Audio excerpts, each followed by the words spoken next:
இறைவனுக்கு நன்றி. ரொம்ப மகிழ்ச்சியான ஒரு தருணம். இந்த படத்துக்கு தனியாக அந்த படத்துக்கு தனியாக வேலை பார்க்குறது இல்லை. எல்லா படமும் ஒரே உழைப்பு தான். அப்படி தான் உழைக்கிறோம். நம்ம எல்லாரோட மனசுமே ஒரு நல்ல வெற்றிக்காக தான் ஏங்கி கிடக்கு. ஒரு பருத்திவீரன் மாதிரி ஒரு வெற்றி வேணும், சுப்பிரமணியபுரம் மாதிரி ஒரு வெற்றி வேணும். நாம் கண்ட வெற்றியவே திரும்ப நாம் வெல்லணும், அதை ஜெயிக்கணும், இதை ஜெயிக்கணும் இல்லாமல் நம்ம வெற்றியவே நம்ம வெல்லணும் அப்படின்ற ஒரு போராட்டம் தான் அப்பால சந்திச்சது. அதற்கு பிறகு தனியாக நின்று ஒரு படைப்பு கிடைக்கிறதுக்கு 7 வருஷம் ஆயிருக்கு. ரொம்ப உண்மையாக உழைச்சிருக்கோம். என்ன இதில் சேர்ந்தது எல்லாமே நல்ல மனசு இருக்கிறவங்க ஒன்றா சேர்ந்தாங்க. ஏன்னா அது அமையாது. ஒரு சில படைப்புகளுக்கு தான் அதுவே அமைச்சுக்கும். கதையை இயக்குனர் இயக்குவார், நல்ல கதை இயக்குனரை இயக்கும்னு சொல்லுவார் பாலுமேந்திரா சார். அந்த மாதிரி தான் இந்த கதை. தனக்கு தேவையான ஆட்களை அதுவே சேர்த்துக்கிச்சு. நந்தா கதையை சொன்னோடனே நான் சொன்னேன், முதல்ல நீங்கள் போய் பாரதி ராஜா அப்பா பாருங்க. அப்பா கதை கேட்டு ஓகேனாருன்னா நம்ம உடனே போகலாம். இல்லை உங்கள் தேதி நீங்கள் போய் பேசிட்டு வாங்க அப்படின்னா உடனடியாக பேசணும். போய் கதை சொன்னார். எனக்கு ஈவினிங் கூப்பிட்டாரு, நடிக்கிறேன்னு சொல்லிட்டாரு. அப்புறம் என்ன, படம் ஸ்டார்ட் ஆகிடுச்சு. அப்புறம் அம்மா வந்தாங்க, அதுக்கப்புறம் அனன்யா வந்தாங்க. இப்படி ஒவ்வொருத்தராக இதுக்குள்ளே சேர்ந்தாங்க. நல்ல தயாரிப்பாளர், எப்போவுமே சிரிச்ச முகமாகவே இருப்பார் ரவி சார். எனக்கு ரொம்ப நாளாக தெரியாது. அவர் நிற்பார், சிரிப்பார், நானும் சிரிச்சுட்டு போயிடுவேன். அப்புறமா தான் யார் ஒருத்தர் சிரிச்சுட்டே இருக்காரு அப்படின்னா அவர் தானே தயாரிப்பாளர் அப்படின்னு நான் சொன்னேன். அப்படி ஒரு அற்புதமான மனிதர். எங்கேயுமே தன்னை முன்னிறுத்திக்க மாட்டார். அவருக்கு இந்த கதை பிடிச்சிருக்கு, இந்த கதை அப்படியே படமாகணும், இதுக்கு என்ன அப்படின்றது மட்டும்தான் அவர் மனசில் இருந்தது. நேர்மையும் உண்மையும் எப்போவுமே வெல்லும் அப்படிலாம் பேசிகிட்டு இருக்கோம். நேர்மை பற்றி நிறையா பேசிகிட்டு இருக்கோம். அதாவது இயல்பாக இருக்கிறது தான் நேர்மை என்னை பொறுத்த வரைக்கும். நான் என்னுடைய காலங்களில் அப்படி தான் கடந்து வந்திருக்கேன். ரொம்ப இயல்பாக தான் இருப்போம். எனக்கும் அமீரண்ணனுக்குமான உறவு அப்படி தான் ஆரம்பிச்சது. எனக்கு அமீரண்ணனை தெரியும், தூரமாக இருந்து. நம்ம சேரன் ஆஃபீஸுக்கு வெளியில் ஒரு டீ கடையில் நின்றுட்டுருக்கேன். அப்போ உன்னை சேரன் ரிலீஸ் ஆகிடுச்சு. அண்ணன் சேரன் பார்த்துட்டு அவருடைய ராம் படத்துக்கு ஒரு பூஜை இருக்குது, அதுக்கு வாங்கன்னு சொல்லி கூப்பிட்டுட்டு வெளியில் வந்திருக்காரு. எனக்கு தெரியாது. நான் டீ கடையில் ரோட்டில் நின்றுருக்கேன். போன கார் நிறுத்தி இறங்கி வந்தார். அந்த டீ கடை கூட டீ கடை கிடையாது, தள்ளு வண்டியில் கடை வச்சுருப்பாங்க. நேராக இறங்கி வந்தார். உன் படம் எனக்கு ரொம்ப பிடிச்சிருந்தது தம்பி, உன்னை சார்ந்தது எனக்கு ரொம்ப பிடிச்சிருந்தது. நான் சொந்தமாக ஒரு படம் எடுக்கிறேன், ராம்னு ஒரு படம். அதுக்கு இன்னும் 2 நாளில் பூஜை இருக்குது, நீங்கள் வரணும் அப்படின்னு. அப்படி தான் ஆரம்பித்தது. அதுக்கு பிறகு திடீர்னு ஒரு நாள் நான் உதயம் தேட்டருக்கு வெளியில் ஆப்போசிட்டில் ஒரு பஸ் ஸ்டாப்பில் நின்றுட்டு இருக்கேன். எங்கே இருக்க அப்படின்னு ஒரு ஃபோனு. நான் அப்படியே ஆப்போசிட்டில் பார்த்துட்டு, அண்ணே உதயம் தேட்டருக்கு வெளியில் ஒரு பஸ் ஸ்டாப் கிட்ட நின்றுட்டு இருக்கேன் அப்படின்னு. இப்போ தான் உன்னை கடந்து போனேன், இந்த யூட்டர்ன் அடிச்சு வரேன், ஏன் ரோட்டில் நின்றுருக்கேன் வா அப்படின்னு சொல்லி திருப்பி கூட்டிகிட்டு போனேன். இந்த உண்மை இருக்குல்ல, இதுதான் நம்மளை இறுக்கி பிடிச்சிக்கும். சுப்பிரமணியபுரம் பண்ணும்போது அப்படி தான் எல்லாத்தையும் விட்டாச்சு. 3 மெகாவையும் கொடுத்தாச்சு. இந்த அசோசியேட்டுக்கு எல்லாத்துக்கும் கொடுத்து நான் நிராயுத பணியாக போகிறேன். அங்கே என்ன பண்ணி வச்சுருந்துருக்கான், ஒருவேளை இவர் நம்ம சொல் பேச்சை கேட்காம 2 படம் டைரக்ட் பண்ணியிருக்காரு, 2000 எபிசோடு எடுத்திருக்காரு, வேற ஏதாவது பண்ணாரு, நம்ம சொல்கிறத கேட்கல அப்படின்னா நம்ம ஒரு சப்ஷூட் வச்சுக்குவோன்னு சொல்லி சசி வச்சுருந்துருக்கான். எனக்கு தெரியாது. யாரும் பக்கத்து ரூம்லேயே இருந்திருக்கான் அந்த சப்ஷூட். நான் போய் நான் பாட்டுக்கு நான் பாட்டுக்கு போனேன், நான் பாட்டுக்கு நின்னேன். ஏன்னாப்பா எனக்கு கூப்பிடவே மாட்டேறீங்க அப்படின்னா, இல்லை 2 நாள் நீங்கள் சாப்பிட்டு தூங்க, அப்புறமா எடுப்போம், ஏன்னா ரொம்ப ஸ்ட்ரெஸ் ஆகிருக்கு முகம் அப்படின்னு சொல்லி ஒரு 2 நாள் ரெஸ்ட் கொடுத்தாங்க. 3ஆவது நாள் போய் ஷூட் பண்ணுறோம். ஒரே ஒரு ஷார்ட் நடிச்சு நீங்கள் கிளம்புங்க அப்படின்னாங்க. நான் போய் என்ன பண்ண போகிறேன், நீ தான் எடுத்துகிட்டு இருக்கல, நான் நிற்கிறேன் அப்படின்னு சொல்லி வேட்டியை மடிச்சு கட்டிட்டு க்ரௌடை கிளியர் பண்ணிட்டு இருந்தேன். க்ரௌடை கிளியர் பண்ணிட்டு இருக்கும்போது சசி கூப்பிட்டான், அண்ணே இங்கே வா, அதை பார்க்குறதுக்குள்ள ஆள் இருக்கு, நான் நடிக்கிறேன், நீ எடு அப்படின்னா. அங்கே தான் ஆரம்பிச்சது. ஒரு உண்மையும் நேர்மையும் தான் நம்மளை இழுத்துக்கிட்டே போகும். அது முடிச்சவொடனே சசி சொன்னான், நீ சொல்லு அவங்களா பேசிக்கலாம். என்னடா இல்லை, ஒரு சப்ஸ்டியூட் வச்சுருந்தோம் பக்கத்தில், அது அவனுடைய நேர்மை. ஒரு சப்ஸ்டியூட் வச்சுருந்தோம், உன் கையில் நான் மைக்கை கொடுத்தவொடனே அவனை ராத்திரி அனுப்பிச்சிட்டேன் அங்கேருந்து அப்படின்னு சொன்னான். முதல்ல நடிக்க போகும்போது எங்கள் டைரக்டர் ஒரு சீரியல் ஷூட்டிங். உள்ளியா என்ன பிடிக்கல உங்களுக்கு. அப்போ ஒரு காட்சி, அப்போ கூட நடிக்கிற அந்த நடிகர்கிட்ட அவர் சொல்லியிருக்காரு, ஓங்கி ஒரு எத்துங்க, நீங்கள் எத்துல அவன் போய் வெளியே விழணும், அவனுக்கு நடிக்கணுன்ற ஆசையே வரக்கூடாது அப்படின்னு சொல்லியிருக்காரு. இது எனக்கு தெரியாது. நான் அந்த சீனில் போய் நிற்கிறேன், அதாவது கூட்டத்தில் இருப்பாங்க, அதுலேருந்து ஒரு சின்ன ஒரு காட்சி போய் நிற்கிறேன். என்ன அந்த நடிகர் ஓங்கி எத்துனாரு, நான் அவன் எத்துனதை தாண்டி எங்கிட்ட போய் விழுந்துட்டேன். அவங்களா சிரிச்சாங்க. எனக்கு நம்பிக்கை மட்டும்தான் இருந்தது. ஒன்படுறாங்க, திரும்ப போய் நின்னேன், திரும்ப தூக்கி எறியப்பட்டேன். ஆனால் நான் நடிகன் ஆயிடுவேன் அப்படின்ற ஒரு நம்பிக்கையும் நேர்மையும் மட்டும்தான் இருந்தது. அதே இயக்குனர் அவர்கிட்டே வேலைக்கு சேர்ந்தேன். நான் இல்லாமல் அவரால் இருக்கவே முடியாது அப்படின்ற ஒரு நிலை, நான் அவரை விட்டு வெளியே போறேன்றப்போ கண்ணீர் விட்டு நிலை எல்லாமே பார்த்தேன். அந்த நடிகர் இப்பவும் இருக்காரு, என்னுடைய நண்பர் தான் அவரும். அவர் எப்போ பார்த்தாலும் சாரிடா எனக்கு ஒரு மிதிச்சதுக்கு, எப்போ 30 வருஷம் முன்னாடி மிதிச்சேன், நீ மிதிச்ச மிதியில தான் நான் இந்த இடத்துல விழுந்திருக்கேன்னு நினைக்கிறேன். இப்படி கடந்து தான் ஒரு இடத்த நின்றுருக்கோம். இதில் நேர்மைன்ற தனி வார்த்தையெல்லாம் கிடையாது, நம்மளுடைய இயல்பு, நம்முடைய உண்மைத்தன்மை. முன்னெல்லாம் கெட்டவனை பார்த்தா அவன் கூட சேராத, எதில் வம்பில் மாட்டி விட்டுருவான்னு சொல்லுவாங்க. இப்போ அதே வார்த்தையை நல்லவனை பார்த்து சொல்ல ஆரம்பிச்சிட்டாங்க. அவன் கூட சேராத, அவன் ரொம்ப நல்லவன், ஏதாவது வம்பில் எடுத்து விட்டுருவாங்க அப்படின்னு. அந்த அளவுக்கு நமக்குள்ள இந்த பிறழ்வு அதிகமாயிடுச்சு. நந்தா அவருடைய ஒரு படைப்பு, திடீர்னு ட்ரெய்லருக்கு வாய்ஸ் கொடுக்கணும் அப்படின்னு கூப்பிடுறாரு. போனேன். இதற்கு முந்தைய படைப்பு அதே மாதிரி தான். அண்ணே இந்த ஓப்பனிங் வாய்ஸ் கொடுக்கணுண்ணே, யாரோ கேட்டோம், வரேன், அதுக்கும் பேசினேன். அதாவது நந்தாவுக்கு எனக்கும் இடையில ஏதோ ஒரு தொடர்பு இருந்துக்கிட்டே இருந்தது. இன்னும் சொல்ல போனால் சோழா கிரியேஷன்ஸில் நான் ஒரு கதை சொல்லிட்டு வரேன். கதை சொல்லிட்டு வெளியே வரும்போது பொன்றாங்க சொல்றாரு, காலையில் தாண்டா ஒருத்தர் கதை சொன்னான், நான் ஓகே பண்ணிட்டேனே அப்படின்னாரு. என்ன கதைன்னு அப்படின்னா அதான் கல்லூரியின் கதை. அங்கிருந்து ஆரம்பிச்சது. இவர் யாரு, நம்ம இப்போ போனோம், ஒரு காலையில் ஒருத்தர் ஓகே பண்ணிட்டு போயிருக்காரு, அவர் யாருன்னு சொல்லி தேடி தான் நான் நந்தாவை பார்த்தேன். அப்படி ஆரம்பிச்சது தான் இந்த பழக்க வழக்கம். பட் என்னன்னா ஒரே நேர்கோட்டில் தான் பயணிச்சுட்டு இருக்கோம், அப்படிதான் நான் நினைக்கிறேன். என்னை விட நல்லவன் நந்தா, அவ்வளவு நேர்மையானவன். எங்க அண்ணன் சொன்ன மாதிரி நான் அந்த 2வது அந்த செயினை எடுத்து இது யாருதுனாலும் கேட்பேன். நந்தா ஐயோ அப்படின்னு சொல்லி தள்ளி ஓடிடுவார். அவ்வளவு நல்லவர். நந்தா மனசுக்கு எப்போ மிகப்பெரிய ஒரு இடத்து தொற்றுக்கணும். இப்போ அந்த வாய்ப்பு கிடைக்கும். ஏன்னா நம்ம எதுக்கு வேணாலும் ஆசைப்படலாம், எஃபர்ட்ஸ் போடலாம். ஆனால் நமக்கு என்ன கொடுக்கணும், எப்போ கொடுக்கணும் அப்படின்னு முடிவு பண்ணுறது காலம் தான். அந்த காலம் இப்போ வந்துடுச்சு. நந்தா, உங்கள் உழைப்புக்கும் உங்களுடைய உண்மைத்தன்மைக்கும் நம்ம மாணிக்க மாதிரி தான். நீங்கள் என்னைக்கு இருந்தாலும் உங்களுக்கு வெற்றி தான், ஜெயிச்சுக்கிட்டே இருப்பீங்க. இந்த கதை கேட்ட உடனே நான் சொன்னேன், எனக்கு எழுதி கொடுத்துருங்க. ஏன்னா இவர் சொன்ன ஒரு மாதிரி மெஸ்மரைஸ் பண்ணுறாரு. அப்படியே பார்த்துக்கிட்டே இருந்தால் அவரும் அழுதுடுவார், நம்மளே அழ வச்சுருவார். நான் சொன்னேன், இது அதெல்லாம் அப்புறம் நீ முதல்ல எழுதி எனக்கு புத்தகமாக கொடுங்க, நான் தனியாக உட்காந்து படிக்கணும் அப்படின்னு சொல்லி அனுப்பிச்சேன். தனியாக எனக்கு ஒரு புக் வந்தது. அந்த புக்கை படித்த உடனே சொன்னேன், உடனே ஷூட்டிங் போவோம். இல்லை நீங்கள் அங்கே ஹைதராபாத், நான் எங்கே இருந்தாலும் வருவேன். அப்படிதான் ஷார்ட்டை நடந்தது. அன்பழகன் சொல்லிட்டு போயிட்டாரு, இதை உடனே சொல்லிடணும். ஒரு சில கதைகள் நம்மளை கூட்டிட்டு ஓடும். அந்த கதைகள் இருக்கக்கூடிய உண்மைத்தன்மை நம்மளை இயக்கும். அப்படிதான் திருமாணிக்கம் தன்னை உருவாக்கிக்கிச்சு. நாங்களாம் யாரும் எதுவும் பண்ணல, அதுவா தன்னை உருவாக்கிக்கிச்சு. அதுக்கு தேவையான ஆட்களை அதுவே எடுத்துக்கிச்சு. அனன்யா ரொம்ப அற்புதமா நடிச்சிருக்காங்க, ரொம்ப பயங்கரமா நடிச்சிருக்கம்மா. நானே முந்தா நாள் தான் படம் பார்த்தேன். ரொம்ப அற்புதமா நடிச்சிருந்தாங்க. ஏன்னா அது நான் கண்டுபிடிச்ச பொண்ணு. எப்படின்னா சசி இருக்கானே எதை கொண்டு நிப்பாட்டாலும் நொட்ட சொல்லுவான். நாடோடிகளில் ஹீரோயின் தேடணும்னு சொல்லி நானும் கதிரும் தேடுறோம். ஒரு 2 மாசமா தேடிட்டு இருக்கோம். இப்போ இந்த பொண்ணை கண்டுபிடிச்சி கதிர் ஒரு வீடியோ பண்ணிட்டான்.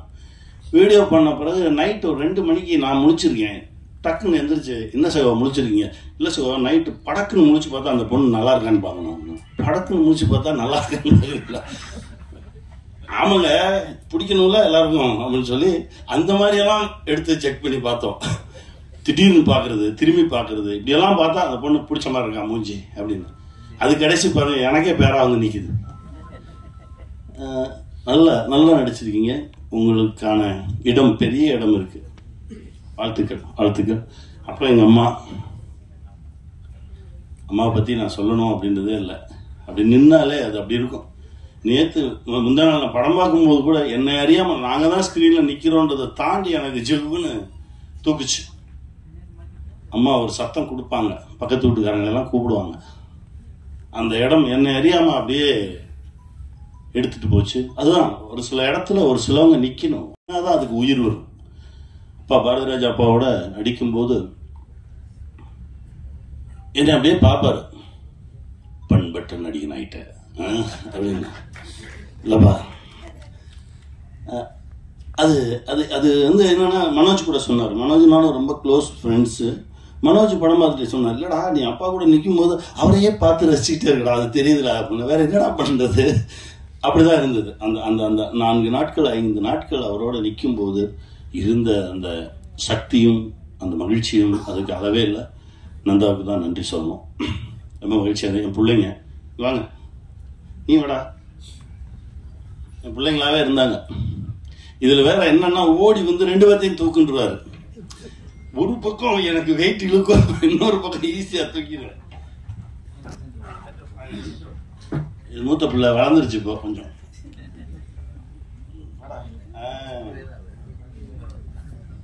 இவன் நானா, என்னுடைய சின்ன வயது நானா நடிச்சிருக்கான். அற்புதமான ஒரு நடிகன், ரொம்ப பெரிய தளம் இருக்கு. பிள்ளைங்க என்ன பேசுறியா? பேசு, 2 வார்த்தை பேசு.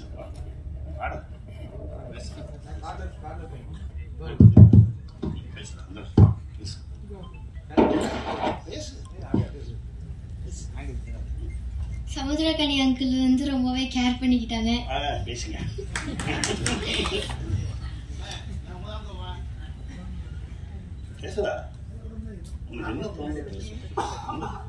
இந்த மூவில எல்லாருமே ரொம்ப ஹார்ட் ஒர்க் பண்ணியிருக்காங்க. இதுல நந்தா பெரியசாமி அங்கிள் எனக்கு ஆப்பர்ச்சுனிட்டி கொடுத்ததுக்கு ரொம்பவே நன்றி. மறந்துடுவாங்க, அதுக்குதான் கூப்பிட்டேன். பேசு, பேசணும். நல்லா பேசுங்க. ஹாய். ஹாய். எங்க அம்மா அப்பா ரொம்ப ஜாலியா இருந்துச்சு. எல்லாரும் நல்லா பார்த்துக்கிட்டாங்க, ஜாலியா. வேற போதுமா? நன்றி. முதலில் இந்த படத்தில் எனக்கு வாய்ப்பு கொடுத்த நந்தா பெரியசாமி அங்கிளுக்கு ரொம்ப நன்றி.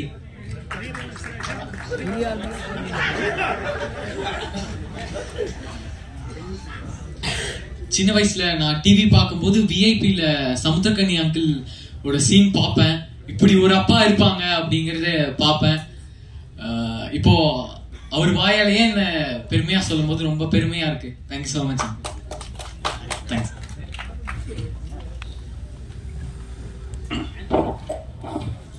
ஏன்னா அப்பாவா நிக்கணும்னாலே பிள்ளைங்க இருக்கும்ல, பிள்ளைங்க அவ்வளவு சக்தி கொடுத்தாங்க அந்த படத்துல. அது பிள்ளைங்களாவே இருந்தாங்க. ரொம்ப சந்தோஷமான ஒரு நிகழ்வு. என் அண்ணன் தம்பிராம அண்ணன், அதாவது ஒவ்வொரு படைப்புலையும் நாங்கள் 2 பேரும் சேர்ந்து நிற்கும்போது ஒரு தீ பத்தும். அது இதுலேயும் இருக்கும். சரண் சார் சொன்ன மாதிரி அந்த 60% வந்து திட்டுறத மொத்தமும் டைரக்டர் வந்து அவர் மேலே தான் வச்சிருப்பார். அவர் திட்டுறது தான் ஜனங்க திட்டுவாங்க. அந்த கேரக்டர் அவர் வந்து ஒரு என் மனைவியின் இடத்துல இருந்து பேசுகிற ஒரு கேரக்டர் ஆவார். அற்புதமான அண்ணன் கூட நின்னாலே போதும், அவ்வளோ மகிழ்ச்சியாக இருக்கும். அந்த மாதிரி ஒரு சந்தோஷம். கவிஞர் சினேகன் சார், சார் எனக்கு உங்களை அறிமுகப்படுத்தல சார், மகிழ்ச்சி. தம்பி சுகு, முன்னாடிலாம் சுகுட்ட ஒரு பதட்டம் தெரியும், ஆனால் இப்போ ரொம்ப அசால்ட்டாக கையாளுறான் கேமரா. ரொம்ப சாதாரணமாக சுகு இந்த படத்தில் கேமராவை கையாண்டார். எனக்கு ரொம்ப சந்தோஷமாக இருக்கு. நம்ம பிள்ளைங்க அப்படி வளர்ந்து நிற்கிறத பார்க்கும்போது இருக்கும்ல ஒரு மகிழ்ச்சி, அந்த மாதிரி ஒரு மகிழ்ச்சி சுகுவோட கேமராவில் ஆக்சுவலாக சாட்டையில் பதிவானோம். அதற்கு பிறகு ஹரிசார் படத்தில் பதிவானோம். இப்போ இந்த படத்தில் ஏன்னா அவனுடைய கேமராவில் கேமரா முன்னாடி நிற்கிறதுக்கே அவ்வளோ சந்தோஷமாக இருக்கும். அப்படி ஒரு படைப்பாளி. இந்த படத்தில் இது இல்லாமல் நடித்த எல்லோருக்குமே, அதாவது இந்த மாப்பிள்ளை ஒருத்தர் இருக்கேன், அதாவது வழக்கமாக நம்ம ஊர்களில் பார்த்தீங்கன்னா பொண்டாட்டியை அனுப்பிட்டு போன சார் தம்பி அனுப்பிச்சிடுவாங்கல்ல, அந்த மாதிரி ஒரு கேரக்டர். அவங்க என்ன செய்கிறாங்கன்றது சம்மந்தப்பட்டவங்களுக்கே தெரியாமல் ஒரு வேலையை பார்த்து விட்டுருவாங்க. அந்த மாதிரி தான் அற்புதமான ஒரு மாப்பிள்ளை. என் அண்ணன் இளவரசன் அண்ணன் எல்லாருமே ஒரு அற்புதமான நடிகர்களோடு நடித்த மகிழ்ச்சி. அனைவருக்கும் வணக்கம். இந்த படத்தை பார்த்து பாராட்டின அத்தனை நல்ல உள்ளங்களுக்கும் என் அன்பார்ந்த வணக்கத்தையும் நன்றியும் தெரிவித்துக் கொள்கிறேன்.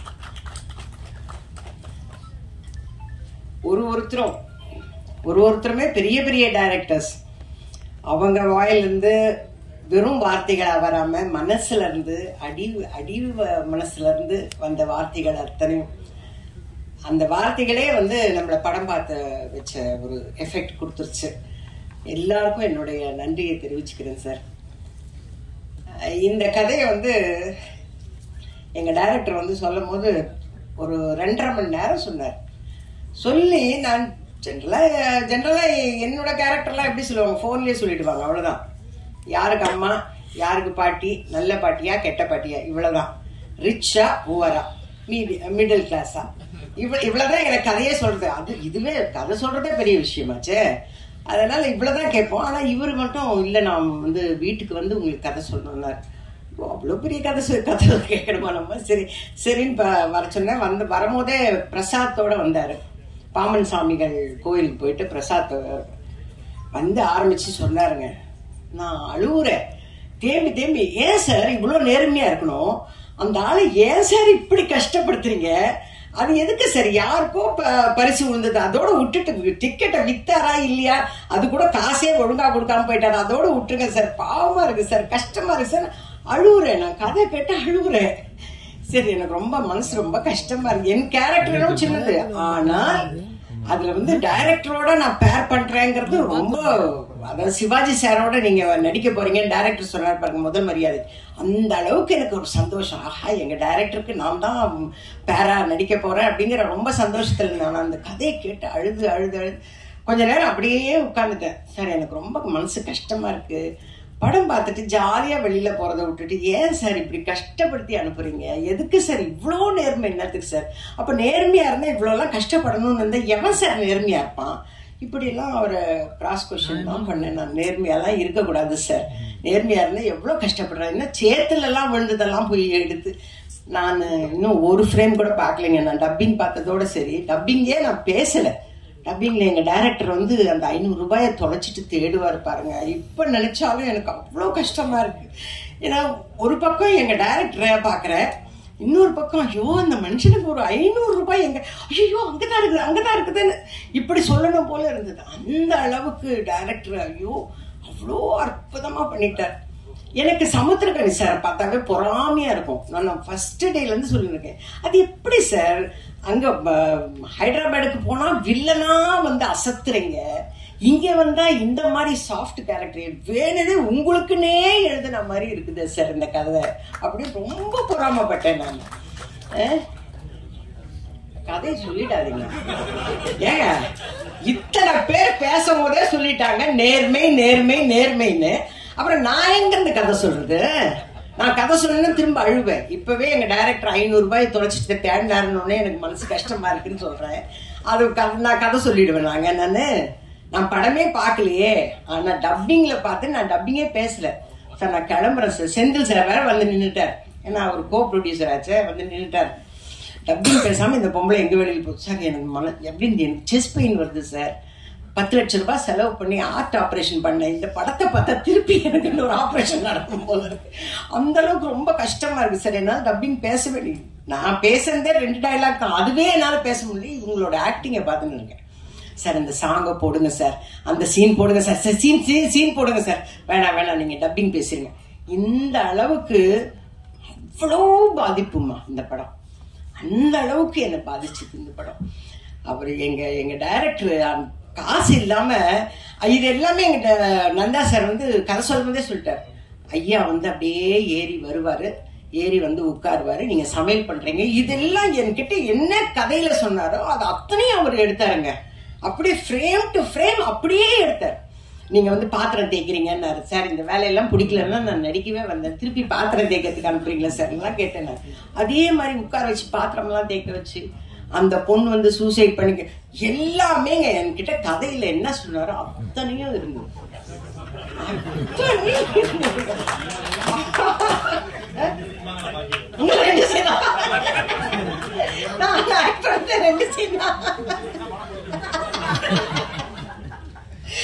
அவ்வளோ இருந்தது. அப்புறம் கிளைமேக்ஸ்ல வந்து அதே மாதிரி சொல்லி என்னையா எதையுமே சொல்ல வேணாம் இருக்கு. அப்புறம் என்னைக்கு எது பேச சொன்னீங்க? நான் படமே பார்க்கல சார், எப்படி சார் நான் சொல்லுவேன்? அவர் கதை சொன்னதை வச்சு நான் கதை சொல்றேன் சார். நான்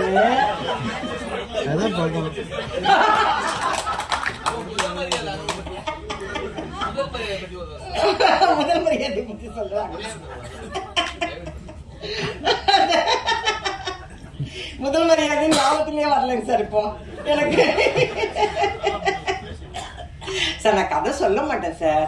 சார் எப்படி சார் நீங்க சொன்னதானே சார் சொல்றேன். நான் எங்க சார் கதை சொல்றேன்? எங்க இருந்து கதை சொல்றேன்? படமே பாக்கலங்க. நீங்க எல்லாம் நம்புங்க, நான் வந்து உண்மையா பேசுவேன், பிராங்கா பேசுவேன். சார் தேவராஜ் சார் இங்க லிசன் பண்ணுங்க. அது என்ன இங்க வந்து போன் நோண்டிட்டு வந்துருக்கீங்க? இங்க பாருங்க, நீங்க தான் சொல்லணும், நான் உண்மையதான் பேசுறேன்.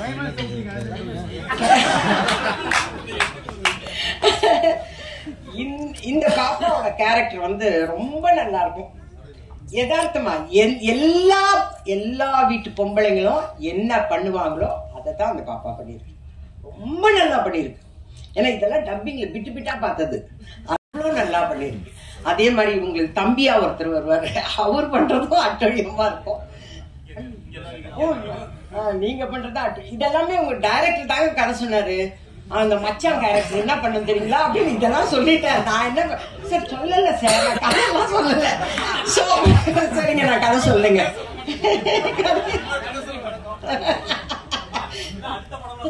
ஐயோ நான் சார் கதை சொல்லல சார், விட்டுடுறேன் சார். ஓகே கிளைமேக்ஸ்ல கிளைமேக்ஸ் சொல்லி முடிக்கணும். ஏன்னா தேவராஜன் சொன்னாரு, இவரும் சொல்லிட்டாரு, மூர்த்தி நீங்க சொல்லிட்டீங்க, அதான் நான் சொல்லிடுறேன் கிளைமேக்ஸ்ல.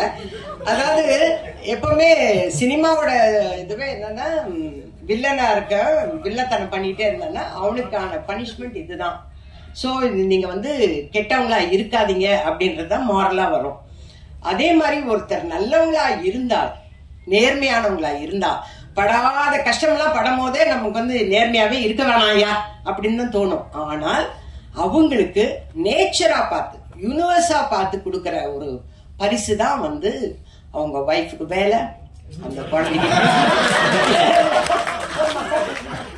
இவ்வளவுதான் சார், இவ்வளவுதான் சார் சொல்றேன்.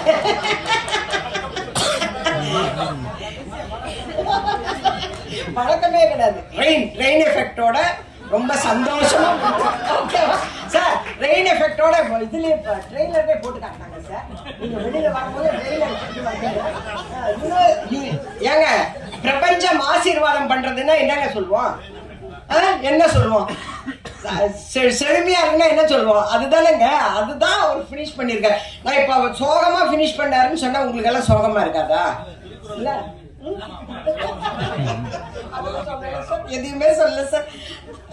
நேர்மையான படங்க, நீங்க எல்லாரும் நேர்மையா வந்து பாருங்க. அரங்கத்தில் இருக்கும் அனைவருக்கும் இறைவன் புறத்திலிருந்து சாந்தியும் சமாதானம் உண்டாகட்டும். நந்தா பெரியசாமி அவரை இயக்குனராக எனக்கு தெரியறதுக்கு முன்னாடி அவங்க அண்ணன் எனக்கு பழக்கம் மதுரையில். அவருடைய தம்பி தான் நந்தா பெரியசாமின்னு எனக்கு தெரியாது. ஸோ நந்தா பெரியசாமியை முதல்ல சந்தித்தது வந்து கலசா டப்பிங் தேட்டரில் நான் ஒரு படம் ஒர்க் பண்ணிகிட்டு இருந்தேன். கீழே யுவன் சைலஜா கூட நந்தா பெரியசாமி மேலே கல்லூரியின் கதை மிக்சிங்கில் இருந்தார்.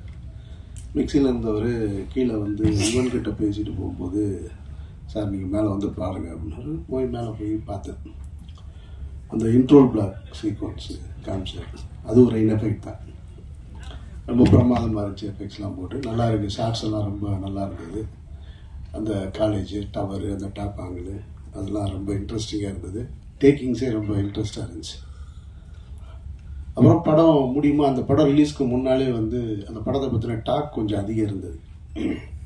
ஒரு புது டைரக்டர் நல்லா வந்திருக்காரு, நல்ல படமாக இருக்குது அப்படின்னு சொல்லி. அப்போ நான் வந்து நந்தாவை கூப்பிட்டு என்னுடைய கம்பெனிக்கு ஒரு படம் பண்ணி கொடுங்கன்னு ஒரு 1 லட்ச ரூபா அட்வான்ஸ் கொடுத்தேன். அந்த கதையை பின்னாடி சொல்கிறேன். 2 லட்சமா ஞாபகம் இல்லை, நேர்மையாக சொல்கிறாரு. ஆனால் படம் தான் பண்ணி கொடுக்கல. 2 லட்ச ரூபா அட்வான்ஸ் கொடுத்தேன். இப்போ படம் ரிலீஸ் டைமில் இதே லேப் தான், பிரசாத் லேப் தான். தெலுங்கு நல்லா இருக்கு, கொஞ்சம் அவங்களுக்கு பணம் ஷார்ட்டேஜ் தேவைப்படுது. பணம் ஷார்ட்டேஜ் இருந்தது. சௌத்ரி சார் அப்போ என்னோட ரொம்ப நெருக்கமாக இருந்த நேரம். அப்போ அவர் என்கிட்ட சொல்கிறாரு, என்னப்பா இந்த படம் அது நல்லா இருக்குன்னு சொல்கிறாங்க. அப்போ நான் கூட மிக்சிங்கில் கொஞ்சம் பார்த்தேன் சார், நல்லா இருந்துச்சுன்னு. சரி, அப்போ நீ போய் தெலுங்கு வாங்கிறியா, அவர் என்ன வேலை சொல்கிறாங்களோ சொல்லிட்டு வாங்கிருங்க. அப்போ நான் வந்து இங்கே நின்றுட்டுருக்கேன். அவருக்காக வந்து நின்று, என்ன நந்தா இருக்கார், ஆர்யா இருக்கார், இங்கே அவரும் நின்றுட்டுருக்காரு ரிலீஸுக்கு. எல்லாருமே நிற்கிறாங்க. அப்போ நான் கேட்குறேன், நந்தாவை கூப்பிட்டு, பணம் ஏதாவது ஷார்ட்டேஜ்னா, சௌத்ரி சார் பணம் கொடுத்துருக்காரு, அது செக்கு கொடுத்துருக்காரு, ஐயா போய் வர சொல்லியிருக்காரு, எதுனாலும் கொடுத்துக்கலாம் அப்படின்னு, நீங்கள் யோசிக்காதீங்க கொடுத்துருங்க அப்படின்னு. அவர் தம்பி ராமையா அண்ணன் சொன்னது மாதிரி அவர் அப்படி தான் பேசுவார். அப்படியா சார் சொல்லுங்கள் சார், நான் அது என்ன ப்ரொடியூசர் பேசிகிட்டு இருக்கேன் சார், நான் பார்த்துக்கலாம் சார், என்ன நடிக்கிறானா இல்லை உண்மை. இப்போ வரைக்கும் அப்படி தான். இதே மீட்டரில் அந்த விரல வேற இப்படி வச்சுக்குவார். அவர் இப்படி தான் பேசுவார். அப்போ எனக்கு என்னென்னா, ஒரு பெரிய ப்ரொடியூசரு தெலுங்கில், அப்போ ஒரு சௌத்ரி சார் சூப்பர் வுட்டில் தெலுங்கில் ரீமேக் பண்ணிக்கிட்டு இருந்த டைம், நிறைய படங்கள் பண்ணிக்கிட்டு இருந்தாங்க. கொடுக்க வேண்டிய நந்தான்னு. அப்புறம் அவர் தெரில. அப்புறம் நான் கொஞ்ச நேரம் நின்று பார்த்துட்டு, நமக்கு ரொம்ப நேரம் நிற்கிறதுக்கு வேலைக்கு ஆகாது, நான் கிளம்பிட்டேன். அப்புறம் படம் ரிலீஸ் ஆயிடுச்சு. வழக்கம் போல தான் நம்ம ஒரு பெரிய எதிர்பார்ப்போடு இருக்கும் பொழுது அந்த எதிர்பார்ப்பு கம்மியாகும் பொழுது அங்கேருந்து இதுக்கு இடையில ஒரு சத்தியம் தேட்டரில் ஒரு படம் பார்க்க போயிருக்கேன். அப்போ அங்கே பார்த்து என்னை இன்ட்ரோவில் பார்த்துருக்காரு நந்தா. பார்க்குறாரு. பார்த்துட்டு, சார் ரிலீஸ் ஆகலை இன்னும் சார், நான் உங்களை விசாரித்தேன், வெளியில் எல்லாம் நல்ல விதமாக தான் சார் சொல்கிறாங்க அப்படின்னு. கைகிட்ட அட்வான்ஸ் வாங்கிட்டு நல்ல விதமாக தான் சொல்கிறாங்கன்னா என்ன நினச்சி வாங்க வாங்க.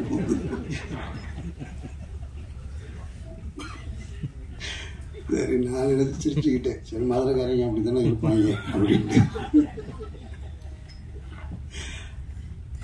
அப்புறம் அதுக்கப்புறமா வந்து அந்த படம் எதிர்பார்த்த ஒரு வெற்றியை பெறலை. ஆனால் ஒரு அடையாள படமாக இருந்துச்சு. பாட்டு நல்லா இருந்தது, ஆரியா நல்லா இருந்தது, டேக்கிங்ஸ் நல்லா இருந்தது. அப்புறம் நான் வந்து இந்த யோகியை தொடங்கும் போது, சுப்பிரமணிய சிவா என் கூட சேர்ந்து யோகி தொடங்கும் போது நந்தா தான் என் கூட வந்து இருந்து அந்த படத்துக்கு முழுக்க கோ டைரக்டராக ஒர்க் பண்ணார் யோகியில். ஆனால் அப்போ சொன்னார், சார் இந்த படம் வேணாம் சார் உங்களுக்கு அப்படின்னாரு. நான் சொன்னேன், இல்லை 2 பேர் தான் எனக்கு அந்த படம் வேணான்னு சொன்னது. ஒன்று பொன்வண்ணன் சார் சொன்னார், இன்னொன்று நந்தா சொன்னாங்க. நான் சரி இல்லை கமிட் பண்ணிட்டேன். நான் சுப்பிரமணிய சிவாவுக்கு பிக் பின்னு ஒரு மலையாள படத்தை ரீமேக் ரைட்ஸ் வாங்கி பண்ணுறதா இருந்தோம். அதை எடுக்கலான்னு சொல்லி எடுக்கும்போது, இல்லை வேணாம் இன்னொரு கதை பண்ணலான்னு சொல்லிட்டு நான் கனி எல்லாம் போய் உட்காந்து மதுரையில் பாண்டியன் ஹோட்டலில் உட்காந்து ஒரு அருமையான ஒரு ஸ்கிரிப்ட் கனி அடிக்கடி சொல்லுவான், அந்த படத்தை எடுக்காமல் ஊட்டிங்க நீங்கள். ஒரு நல்ல கதையை எல்லாம் எடுத்து முடிச்சுட்டு எழுதி முடிச்சுட்டு சாங்லாம் கம்போஸ் பண்ணியாச்சு. முடிச்சுட்டு வரும்போது சுப்பிரமணிய சிவா திருப்பி வந்து, அண்ணே இந்த வேற ஒரு படம் பண்ணுவோம்னு ஆரம்பிச்சாரு. சாங்கெல்லாம் கம்போஸ் பண்ணியாச்சு, இப்போ வந்து இதுன்னு அப்படி மாறினது தான் அந்த யோகி. அப்போ சொன்னார், பொண்ணுன்னு சொன்னார், வேணான்னாரு. நந்தா வேணான்னாரு. ஆரம்பிச்சிட்டோம். சரி, ஒரு டைரக்டர் கமிட் பண்ணிட்டோம், அனௌன்ஸ் பண்ணியாச்சு, நிறுத்த வேணான்னு அப்படி எடுத்தோம். அதில் நடிச்சிருப்பார் நந்தா. இது யோகியில் நந்தா நடிச்சிருப்பார்.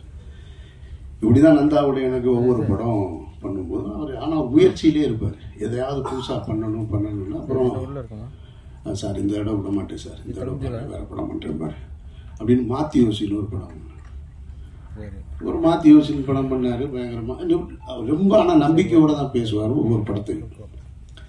அப்புறம் நான் படம் பார்த்துட்டு டைட்டிலை மட்டும் மாற்றி யோசிச்சிருக்க, படம் கொஞ்சமாவது மாற்றி வச்சுக்கிட்டேன்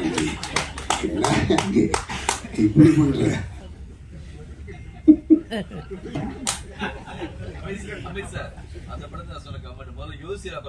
அப்புறம் யோசி அப்புறமா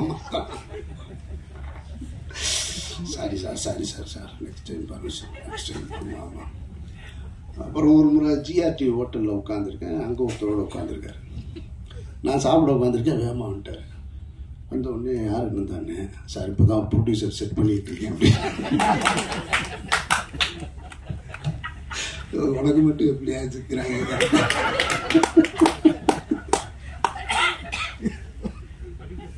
அவர்கிட்ட என்ன சொல்லிட்டு வந்தாலும் தெரியாது என்னைய பார்க்க. அவர்கிட்ட போய் உட்காந்து அவர் ஒன்னே என்கிட்ட கேட்டார். அவர் உடனே என்னை பார்த்த உடனே சார் அமீர் சார் சார் வணக்கம் சார், பேசிகிட்டு இருக்கோம் சார், நாங்கள் எப்படி பண்ணிடுவோம் சார்னாரு. சரி ரைட்டு. இப்படி ஒவ்வொரு யாருக்காவது சொல்லி பார்க்கும்போது அதில் ஒரு ஃப்ளோ இருக்கும். அது கேட்குறவங்களும் ரொம்ப நல்லா இருக்குன்னு சொல்லுவாங்க. அது எப்படி தப்பாக எடுத்தாலும் சரியாக தான் வரும். அதான் சௌதரி சார் 43-44 புது டைரக்டர் இன்ட்ரடியூஸ் பண்ண காரணம் என்னன்னா, அவர் கதையை நம்பினதுக்கு பிறகு கவலையே பட மாட்டார். நல்ல விஷயத்தை இப்படி எடுத்தானே எப்படி எடுத்தானே வரையா அப்படிம்பார். டைரக்டர் பக்கம் இல்லையா, யார் சொன்னாலும் தான் டைரக்டர் தான் சொல்லுவார் அவர். அது மாதிரி என்ன கஷ்டப்படாலும் சரி அந்த கதைக்கு எடுத்துக்கவே முடியாது. அது நான் சும்மா கிண்டல் கூட சொல்லுவேன். நான் விளையாட்டுக்கு ரவியை எப்பயுமே கிண்டல் பண்ணுவேன். அவன் சொல்லுவான், நான் ஆஸ்காராவே வாங்கிட்டு வந்தாலும் ரூமுக்கு வந்தாலும் நீங்க இருந்தாலும் கிண்டல் தாண்டே என்ன பண்ணுவீங்கன்னு சொல்லுவான். அது சும்மா ஒரு அன்பின் வெளிப்பாடு தான். இன்னைக்கு மகன்லாம் வந்திருக்காங்க. உண்மையான சரியான சந்தோஷத்தை பெற வேண்டிய நேரம் வந்துருச்சு. அம்மாட்ட சொல்லுங்க. எனக்கு சொல்லுவாங்க, அப்பப்போ ஒரு மெசேஜ் போட்டாங்க சமீபத்தில் கூட, ஓடிக்கிட்டே இருக்காருங்க, நிற்கவே மாட்டேங்கிறாரு, எப்போதான் அவர் சரியாக நடக்கும்னு தெரியல. சிந்தனையெல்லாம் கதை பேசுறதுல கதை பண்றதுலாம் அந்த நாலேஜ் பயங்கரமா இருக்கும். இந்தியில ஒரு கதை கொடுத்து மிகப்பெரிய கதை ஒன்று கொடுத்தான் அந்த ஹிந்திக்கு கூட. அதனால மிக சரியான நேரத்தில் சேர்ந்துருவாங்க மட்டும் தெரியும். இந்த படத்துல நம்மளால என்ன பண்ண முடியும் அப்படிங்கிறப்போ எத்தனையோ படம் ரிலீஸ் பண்ணோம். நம்மளுக்கு இடையில எவ்வளவோ ஏற்ற இறக்கங்கள் பிரச்சனைகள் இருந்தாலும் இந்த படத்துக்குள்ள இருக்கணும் அப்படின்ட்டு மாஸ்டர் பீஸ் இந்த படத்தை ரிலீஸ் பண்ணது வெங்கடேஷ் சார். அவர் தான் கூட இருக்காரு. சமீபத்தில் அது முக்கியமான 2-3 படங்கள் ரிலீஸ் பண்ணாங்க. இந்த படம் மிக முக்கியமான படமா இருக்கும். எனக்கு ஆனந்த மாதிரி மிக அற்புதமான ஒரு விஷால் சந்திரசேகர் அவ்வளோ அற்புதமாக மியூசிக் பண்ணியிருக்காங்க. இந்த படத்தை பார்த்துட்டு பாராட்டின என்னுடைய எல்லா சக இயக்குநர்களுக்கும் நன்றி. இன்னும் இந்த படத்தை எவ்வளவு தூரத்துக்கு அழகாக கொண்டு சேர்க்க முடியுமோ அப்படி கொண்டு சேர்ப்போம். நீங்கள்லாம் இருக்கீங்க, உங்களிலிருந்து வந்த ஒரு ஆள் அவன். நீங்கள் கண்டிப்பாக இங்கே இருக்கிற ஒவ்வொருத்தங்களும் உங்களோட தான் அவன் சுற்றிட்டு இருந்தான், அவங்களுக்கு எல்லாருக்குமே தெரியும். அதனால் மிக அழகாக இந்த படத்தில் பாடல் எழுதின சிநேகன், இது வரைக்கும் நான் ரொம்ப பிடிக்கும் அவரை. அவருடைய ஒவ்வொரு வரையும் ஒவ்வொருத்தனையும் சொல்லிகிட்டே இருப்பேன். இது வரைக்கும் என் படத்தில் அமையலை, கண்டிப்பாக கூப்பிடுவேன். கண்டிப்பாக என் படத்தில் அடுத்த படத்தில் கண்டிப்பாக எழுதிடலாம். அதே மாதிரி இளங்கோ சமீபத்தில் மிக மிக முக்கியமான படம் பொன்னியின் செல்வன். அந்த படத்தில் எழுதுறதுக்கு நான் எவ்வளோ பெரிய டீம் அதில் உட்காந்து ஒரு படத்தை ஒர்க் பண்ணுறதுங்கிறது பெரிய விஷயம். அவரும் மிக அற்புதமான ஒரு பாட்டு எழுதியிருக்காரு. ரிவான் சார், சுசில் சார் பெரிய சப்போர்ட். இப்போது எங்களுக்கு இந்த படத்தில் அடுத்தடுத்த படங்கள் பண்ணுறதுக்கு மிகப்பெரிய சப்போர்ட். எங்கள் பிரதர் மாதிரி அவரும் எங்களோட இருக்காங்க. இந்த படத்தில் ஒரு குட்டி குழந்தைங்க, 2 பசங்க, ஸ்ராம், எல்லாமே எல்லாருக்கும் யார் பேராவது விட்டு இருந்தால் மன்னிச்சுக்கோங்க. எல்லாருக்கும் வாழ்த்துக்கள். மிக பெருசாக வரும். இந்த அமீர் சாருக்கு, நம்ம சமுத்திரகார் சாருக்கெல்லாம் டைரக்டராக என்னெல்லாம் பேர் கிடைச்சதோ அந்த மாதிரியான பேர் உனக்கும் இந்த படத்து மூலமாக கிடைக்கணும். எனக்கு ஆனந்தம் மூலமாக கிடைச்ச அந்த பேரெல்லாம் உனக்கு கிடைக்கணும். அதுக்காக முழுக்க முழுக்க உன் கூடவே இருப்போம், லைஃப் லாங் இருப்போம்னு சொல்லிட்டு நன்றி, வணக்கம். எல்லோருக்கும் மாலை வணக்கம். எனக்கா எப்பவுமே குரல் கொடுப்பாரு, இப்ப குரல் கொடுத்து ஹெல்ப் பண்றாரு. நன்றி. நான் 2 விஷயத்த நான் ஃபார்முலா வச்சிருக்கிறேன். ஒன்று புத்தர் சொன்ன உன் மனம் தான் விதி, அதுதான் நான் ஃபார்முலா வச்சிருக்கிறேன். இன்னொன்று ஓடிக்கொண்டே பிரார்த்தனை பண்ணுவோம்.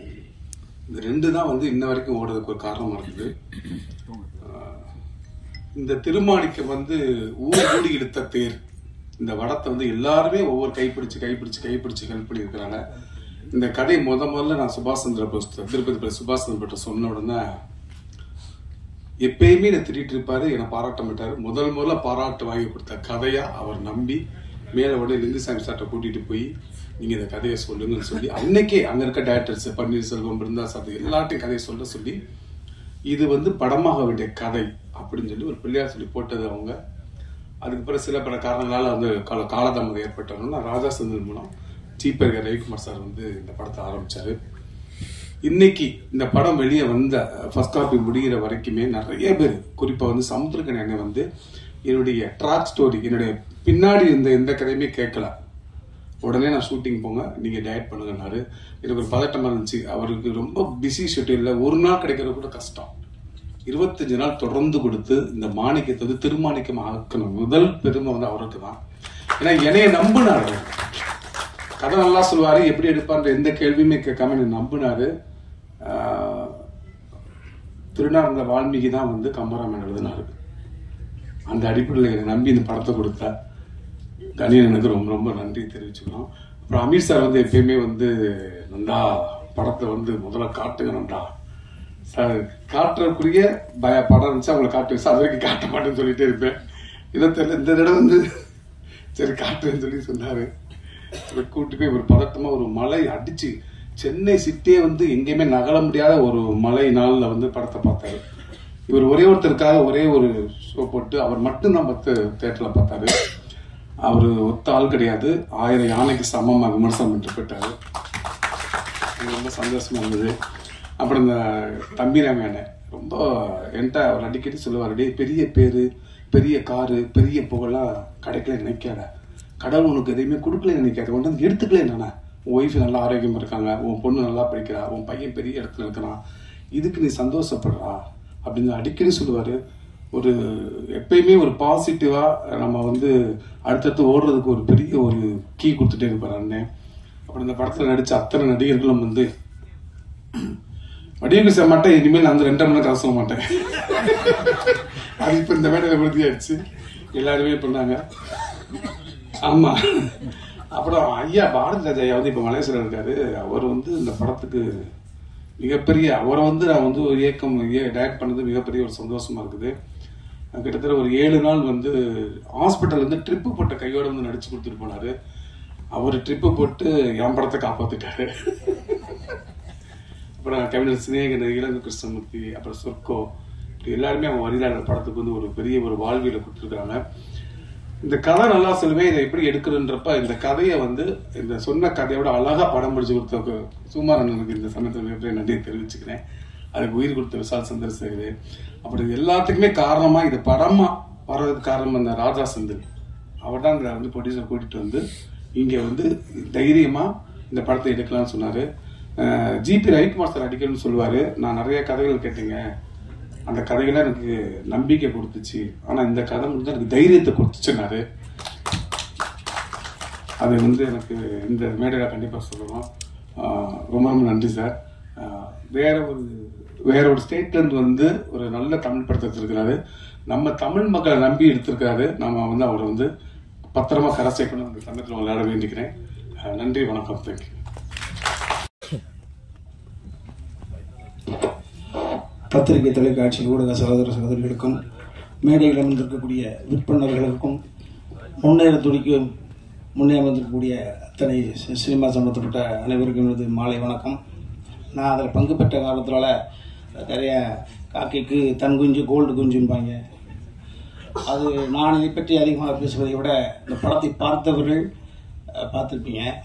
சில வருடங்களுக்கு ஒரு முறை தான் சில நல்ல கதைகள் மாட்டோம். நான் அன்பு தம்பி நந்தாக்கிட்ட கூட சொன்னேன், இதே மாதிரி கதை இம்மிடியட்டாக மாட்டாதரா, அப்புறம் நினைச்சதெல்லாம் கதைன்னு எழுதிப்பாதரா செலவிட்டே அப்படி சொன்னேன். லிங்குசாமி சார் அவர்களுக்கு எப்படி எவ்வளவு படங்கள் அவர் இயக்கியிருந்தாலும் கூட பெரிய பெரிய படங்கள், அந்த ஆனந்தம் என்பது அவரது இதயத்தின் அடித்தளத்தில் ஒரு குழந்தை போல, செல்ல குழந்தை போல இருக்கும். அதை தம்பிக்கு கொஞ்சம் லேட்டாக அமைஞ்சிருக்கு. நந்தா லிங்குக்கு எப்படி ஆனந்தமோ அதே போல தம்பி. ஏன்னா நான் அடிக்கடி சொல்வேன், ஒரு தெருவில் நடந்து போகிறோம், ஒரு நகை ஒன்று கிடக்குது, ஒரு 7.25 பவுண்டில் ஒரு நெக்லஸ். பார்த்து என்ன பண்ணுவான், சூப்பராக எடுத்து பிரச்சனைலாம் தீர்த்துருக்க வேண்டியதான். இல்லை இன்னொரு என்ன பண்ணோம், ஐயோ யார் பெற்ற பிள்ளையோ பத்த பொம்பளை நெக்லஸ்லாம் பொண்ணு தானே, ஐயோ தொலைச்ச பொண்ணு எங்கே நின்று எந்த முட்டு சேர்ந்து அழுதுகிட்டு இருக்கோ, அது எப்படியாவது கொண்டு சேர்த்தப்படணும்டா அப்படின்னு தெருவா கேட்டி அப்போ ஏழை முக்கால் நெக்லஸ் எங்கேயாவது தொலைச்சாங்களா?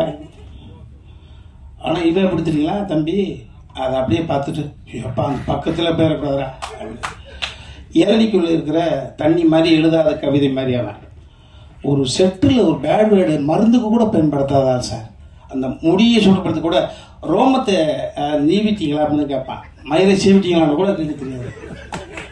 அந்த மாதிரி ஒரு அற்புதமான இப்படியெல்லாம் நல்லவனா இருக்க முடியுது. ஆனால் இவன் நடிக்கிறானா என்னடா, நான் பதட்டத்தோடவே பழகிறேன். இதுதான் அவனுடைய முதல் ஃபர்ஸ்ட் பதட்டத்திலே பழகிறேன். அப்போ நான் வந்து கனி எனக்கு முன்னால் நிறைய நாள் நடிச்சிருச்சேன் தம்பியோட, அவருடைய எடை போட்டு பார்க்குற பொழுது ஒரு ஏன்னா கனி என்னால செயற்கையாக முடியாது, அது எப்படி செயற்கை அடுத்தவன் காதலியை விட்டு அமெரிக்கா போனது மாதிரி செயற்கை வாழ முடியாது. அதனால நான் பார்த்து இவ்வளவு அற்புதமா இருக்கிறானே, ஓஹோ அப்ப இப்பேற்பட்ட சிந்தனை கொண்டவன், நல்ல பாசிட்டிவ் தாட்ஸ் இருக்கக்கூடிய ஒரு பிள்ளை வந்து முரட்டுத்தனமான வெற்றிகளை குவிச்சு நேரம் ஒரு 7 வீடு வாங்கிட்டு ஒரு 5-6 வீடு வாடகைக்கு வேற விட்டுருக்கலாமே, என்ன பிரச்சனைனா வாடகை வீட்டில் இருக்கானே இங்கே பிரச்சனை இருக்கு அப்படி யோசிச்சு பார்க்குறப்ப தான் தெரியுது. இல்லை 24 கேரட்னா அப்படியே கொடுத்துடணுன்னு செம்பு கலந்துடக்கூடாது புரியாதுதான். இந்த படத்தில் சரண் சார் அவர்கள் சொன்னதை போல எந்தெந்த இடத்தில் எந்தெந்த கதாபாத்திரம் இந்த கதையை நகர்த்துவதற்கு தேவையோ எங்களை போன்றவர்களெல்லாம் கனி அங்கே அடுக்க கரெக்டாக வச்சுட்டு இந்த கமர்ஷியல் படம்லாம் சொல்லணும்ல, பரிசுத்தமான கதை, அதை வெகுஜன மக்கள் குடும்பத்தோடு உறவோடு வந்து பார்ப்பதற்கு தகுதி கொண்ட ஒரு படமாக படிச்சிருக்காப்புல. கண்டென்ட் ஒண்ணுதான். ஹரிச்சந்திரன் நாடகத்தை பார்க்காமல் இருந்தால் காந்தியடிகள் நம்மளுக்கு கிடையாது. மல்லி கந்தசாமி முதலியார் ஒருத்தர் இருந்தார். அவரு தன் தந்தையுடைய இறப்புக்கு கூட மாறுவேஷத்துல வந்து தம்மு கடிச்சிட்டு போனார். இந்த உலகம் தன் சொந்த குடும்பத்தை வறுமையில் தள்ளிவிட்டு எத்தனை மகானுபாவம் 18 வயசுல கம்யூனிஸ்ட் இயக்கத்துடைய தலைவர் வந்து தன் மகளை 18 வயசுல பாக்குறாரு. தலைமறை வாழ்க்கை வாழ்ந்துட்டு கம்யூனிஸ்டத்துடைய சிதாந்த இயக்கத்துக்கு போறாரு. மகளை பார்க்குற 2 பெண்ணு நிற்குது. அந்த பெண் அப்பா நான் உங்க பொண்ணுப்பா நான் அறிமுகப்படுத்துது. நிறைய பேர் அதை போல நீ நல்லவனா நடி, நான் நம்ம வாழ்க்கையில் என்ன நான் இப்போ கடைசி இப்போ புரிஞ்சு நான் நல்லவனை சமீபமாக நான் நல்லவனை நடிக்க ஆரம்பிச்சிட்டேன். அப்பதான் நல்லவனா ஆயிட முடியும். ஒருவன் நல்லவனாக நடிக்க ஆரம்பிச்சா பக்கத்து அவர் நல்லவரா சரி முந்தானாலும் முதற்கொண்டு கலவன்றது நல்லவன் சொல்றாங்கடா அந்த தெரு அது நல்லவர் வர்றாரு. ஐயோ இது எப்படி ஏத்துக்கிறது, தகுதி இல்லாத ஒரு விஷயத்த நம்மகிட்ட கொடுக்குறாங்க எப்படி ஏத்துக்கிறது. நல்லவர் வர்றான்னா வீட்டுக்கு வர்ற பொழுது மனசு மாறி இருப்பான் அன்னையிலிருந்து. ஸோ நல்லவனாக நடிக்க ஆரம்பித்தாலே இந்த உலகம் நல்லவன் என்று சொல்ல ஆரம்பித்தாலே நல்லவனாக மாறி விடுவான். அதே போலதான் இந்த கதை அற்புதமான கதை. இறையன்பு ஆமா அவர் வந்து பாத்தீங்கன்னா இரட்டை தளத்தில் வெற்றி பெற்றவர். அரசு உத்தியோகத்தினுடைய உச்சபட்ச பதவி அடிப்பேசுவார், தலைமைச் செயலாளர். அதான் அதுக்கு மேல என்ன கிடையாது, அதுக்கு மேல சிஎம் தான். சிஎம் அப்படி உட்கார முடியாதுல்ல. ஸோ தலைமைச் செயலாளர் பதவி அனுபவிச்சுட்டு அடுத்த தலைமுறைக்கு அள்ளி அள்ளி புத்தகங்களை வாரி விதைச்சவர். அவர் பார்த்துட்டு அவர் தான் இந்த படத்தினுடைய மிகப்பெரிய ஒரு அளவுகோல் நான் சொல்லுவேன். மற்றவர்கள் கூட நட்புக்காக கூட 1-2 வார்த்தை யதார்த்தமாக எக்ஸ்ட்ரா பேசியிருக்கலாம், அவர் பேச வேண்டிய அவசியமே கிடையாது. பார்த்துட்டு என்கிட்ட பேசுறாரு, படைப்பு அற்புதமான படைப்பு. ஒரு வினோத சித்தத்தை பார்த்துட்டு வந்த உடனே திருமாணிக்கு அப்படியே நிக்குது. வினோத சித்தத்தை தம்பி சமுத்திரக்கனி அவர்கள் பக்கம் தலைமைச் செயலாளர் வந்தாங்க. இந்த படத்தை பார்ப்பதற்கு அழைச்சி வச்சிருந்தோம். அப்ப பார்த்துட்டு அவர் போயிட்டாரு. தலைமைச் செயலாளர் இருக்காரு, நாளைக்கு ஒரு அரசியல் சிக்கல் வந்துடக்கூடாது, அதிகார வர்க்கத்துல பிரச்சனை வந்துருக்காக பதட்டத்தோட பயத்தோட போறாரு. அவர் துணைவியார் வந்தாரு, அப்படியே சமுத்திரக்கனி பிடிச்சிரு, என் கணவரை என் பக்கத்தில் 2 மணி நேரம் உட்கார வச்சுட்டீங்க, ரொம்ப மகிழ்ச்சி. என் புருஷனை என் பக்கத்தில் 2 மணி நேரம் உட்கார வச்சுட்டீங்க, ரொம்ப மகிழ்ச்சி. போதுங்க மனப்படம் ஆயிடுச்சுங்க எங்களுக்கு டைலாக் கேட்டோம்னா. ஸோ அதை போல இன்னொரு அற்புதமான ஒரு உணர்வை படைக்கக்கூடிய ஒரு படம். நான் அடிக்கடி சொல்றேன், கதை என்பது பண்ணிடலாம், அந்த கதை யாரு ஏற்று நடிப்பார், அந்த கதையோடு ஒன்றுவதற்கு தகுதி கொண்ட ரியல் இமேஜ் கொண்டவர் வேணும். ஸோ இந்த திருமாணிக்கத்தை நீங்க நிச்சயமா சொல்லுங்க, வேறு யாரோட போய் ஒட்டி பார்த்தாலும் ஒத்துக்க மாட்டாங்க. கரெக்டா சரண் சார் சொன்னாங்க, பாதி வரை சமுத்திரக்கனி மீது கோபம் வரும். எஸ், அந்த கோபம் என்பது வேற மாதிரி கோபம். அந்த படத்தை பார்க்கிறவங்க புரிஞ்சுப்பீங்க. இப்படியாடா ஒருத்தர் இருப்ப, இப்படியாடா அப்படின்னு ஒரு ஸோ ஒரு அற்புதமான ஒரு ஃபீல், அற்புதமான ஒரு நல்ல ஒரு படைப்பு. இந்த படைப்புக்குள்ள நானும் இருக்கேன்றதுல நான் ரொம்ப மகிழ்ச்சி. ஒரு கெஸ்டோடு தான் பண்ணியிருக்கேன். அதெல்லாம் தாண்டி என் தம்பி சமுத்திரக்கடி சொன்னான், எல்லாம் என்னப்பா பிறந்த ஊர்ல இருந்து போயிட்டு ஆந்திராவை போயிடுச்சு, கொடி ஆந்திராவில ஒரு தயாரிப்பாளர் கொடுத்து வந்துருச்சு. அப்படில ஆந்திராவிலிருந்து சமுத்திரக்கனியை கதை நாயகனாக வைத்து பணத்தை போடுவதற்கான ஒரு அப்ப எப்படி பெரிய விஷயம். சொந்த ஊர்ல பேர் வாங்குறதே பெரிய விஷயம் சாமி, அசனூர்ல பேர் வாங்கி ஒரு இன்வெஸ்டர் கொண்டு வந்திருக்கின்றது. இதுதான் இந்த கதை. ஸோ நிச்சயமாக இந்த திருமாணிக்கம் என்பது எல்லோருடைய இல்லங்களிலும் உள்ளங்களிலும் அற்புதமாக ஒரு படைப்பாக போய் சேரும். எனக்கு நம்பிக்கை இருக்கு. நன்றி. இந்த மாதிரி ஒரு நல்ல படத்தை தயாரிக்கிறதுக்கு முன் வந்ததுக்காக தயாரிப்பாளருக்கு என்னுடைய மனமார்ந்த பாராட்டுகள். இந்த படத்துக்கு பிறகு என்னுடைய அன்பு நண்பர் Nanda Periyasamy sir most wanted director லிஸ்ட்ல கண்டிப்பா வருவார். ஒரு அழகான ஒரு சூட்சமத்தை பிடிச்சிட்டாரு அவரு. இனிமேட்டு அவர் தொட்டதெல்லாம் ஹிட்டு தான். ஸோ அற்புதமான ஒரு படத்தை எடுத்து கதையை யோசிச்சதுக்காகவே அவருக்கு என் பாராட்டுகள். சில பேர் இந்த கதாபாத்திரம் பண்ணா பொருத்தமா இருப்பாங்க அப்படின்னு. இப்படி ஒரு நேர்மையான ஒரு விஷயம், ஒரு நேர்மையான விஷயத்தை பத்தி பேசுற ஒரு கதாநாயகன் அப்படின்னா தனிப்பட்ட வாழ்க்கையிலே ஒரு நல்ல அபிமானத்தோட இருக்கக்கூடிய சமுத்திரக்கனி சார் நம்ம நினைவுக்கெல்லாம் வருவார். ஸோ அவர் இந்த படத்துக்கு மிக பொருத்தமான ஒரு தேர்வா நீங்க பார்க்கும்போது உணர்வீங்க.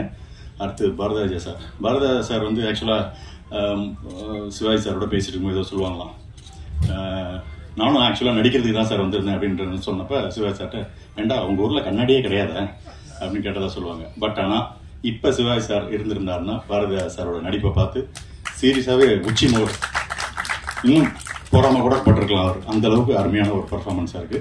மற்ற அனைத்து தொழில்நுட்ப கலைஞரும் அற்புதமா பண்ணியிருக்காங்க. விஷால் சந்திரசேகர் சார் ஒரு பெரிய தரமான படத்துக்கு போடக்கூடிய ஒரு அற்புதமான ஒரு இசையை இதில் வழங்கியிருக்காரு. ரொம்ப அனைவரும் சிறப்பா இருக்கு அப்படிங்கறத நீங்க உணர்வீங்க. சில படங்கள் நமக்கு வெற்றியை தரும், சில படங்கள் சந்தோஷத்தை தரும், சில படங்கள் பணத்தை தரும், சில படங்கள் நட்பை தரும். இந்த படம் எனக்கு நிச்சயம் ஒரு பெருமையை தரும். இப்படிப்பட்ட ஒரு படத்துல நான் நடிச்சிருக்கேன் அப்படிங்கிறது சின்னதா இருந்தாலும் ரொம்ப மகிழ்ச்சியா இருக்கேன். இந்த படத்தை பாராட்டுறதுக்காக எங்க குழுவை பாராட்டுறதுக்கு வந்த அத்தனை உயர்ந்த உள்ளங்களுக்கும் என்னுடைய நன்றிகள். மீடியாக்கள் இதை நல்லபடியா மக்கள்கிட்ட கொண்டு போய் சேருங்க. மீடியாவும் மக்களும் இந்த ஒரு நல்ல தரமான படத்தை சிறப்பாக ஒரு இடத்தில் வைப்பார்கள் என்று நம்புகிறேன். நன்றி, வணக்கம். வணக்கம். நான் வந்ததுல இருந்து கனி சார் கிட்ட சொல்லிட்டு இருக்கு, சார் தமிழ் பேசுறது வந்து கொஞ்சம் தப்பு இருக்கும், எப்படி இருக்கும், அதெல்லாமே எனக்கு அதே ஒரு டென்ஷன்ல தான் இருந்தது. பட் ரொம்ப ரொம்ப சந்தோஷம். இந்த படம் லைக் எனக்கு ஒர்க் பண்ண முடிஞ்சதிலும், அதுவும் I have to thank Nanda sir. என்னை கூப்பிட்டு இந்த கதை சொல்கிற டைம்லும் ரொம்ப நம்பிக்கையோட தான் எனக்கு இந்த கதையெல்லாம், இந்த கதாபாத்திரத்தை எனக்கு நரேட் பண்ணார். எனக்கு ஸ்பாட்டில் வந்து லைக் அந்த சிச்சுவேஷன் நரேட் பண்ணி கொடுக்குற டைம்ல எல்லாமே ரொம்ப ரொம்ப ஹெல்ப் பண்ணார். Thank you sir for helping me for building. இல்லைன்னா அந்த சுமதியின கேரக்டர் பில்ட் பண்ணுறதுக்கு ரொம்ப ரொம்ப ஹெல்ப் எனக்கு அது இருந்தது. அண்ட் கனி சார் அவர் தான் என்னை தமிழ் சினிமாவுக்கு இன்ட்ரடியூஸ் பண்ணார். ஸோ ரெண்டு இதில் எனக்கு ஐ வாஸ் டென்ஷனில் இருந்தது. லைக் எப்படி கனி சார் கூட ஒர்க் பண்ணுற டைமில் தப்பு வருமோ, எக்ஸ்பிரஷன் எப்படி, அதெல்லாமே பயங்கரமாக டென்ஷனில் இருந்தது. ஆனால் எப்படி நாடோடிகளில் ஒர்க் பண்ணாரோ இல்லைன்னா எனக்கு சொல்லி கொடுத்தாரோ அதே மாதிரி தான் எனக்கு இதிலும் சின்ன சின்ன விஷயங்கள், நீ அப்படி பாரு, இந்த மாதிரி டயலாக், சின்ன சின்ன விஷயங்கள் சொல்லி கொடுத்துட்டு இருந்தது. ஸோ நான் கடவுளுக்கு நன்றி சொல்கிறேன் for giving me a Godfather. இல்லைன்னா ஒரு பெரிய டைரக்டர், ஒரு ஆக்டர் எனக்கு is like your Godfather for me in Tamil cinema.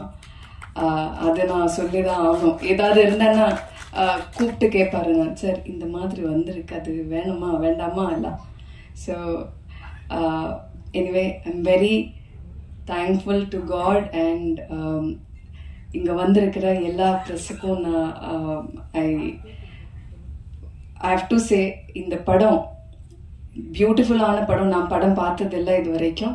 ஆனால் நிறைய பேர் படம் பார்த்து நந்தா சார் அப்பப்போ கூப்பிட்டு, மேடம் இந்த மாதிரி படம் பார்த்துருக்காங்க, எல்லாரும் அப்படி ரொம்ப பாராட்டுறாங்க. லைக் அதெல்லாம் கேட்குற டைமில் நானே லைக் நிஜமா அப்படி இருக்கா, அப்படி சொல்லியிருக்கா சார் நான் பண்ண கேரக்டரை பற்றி, அதெல்லாம் அப்படியெல்லாம் தான் மனசில் இருந்தது. பட் இங்கே வந்து இந்த ட்ரெய்லர் பார்த்த டைம்லும் நிறைய டைரக்டர்ஸ் லைக் ஆக்டர்ஸ் எல்லாருமே அவரோட ரிவ்யூஸ் சொல்ற டைம்ல I was like yeah something magic has happened in this film.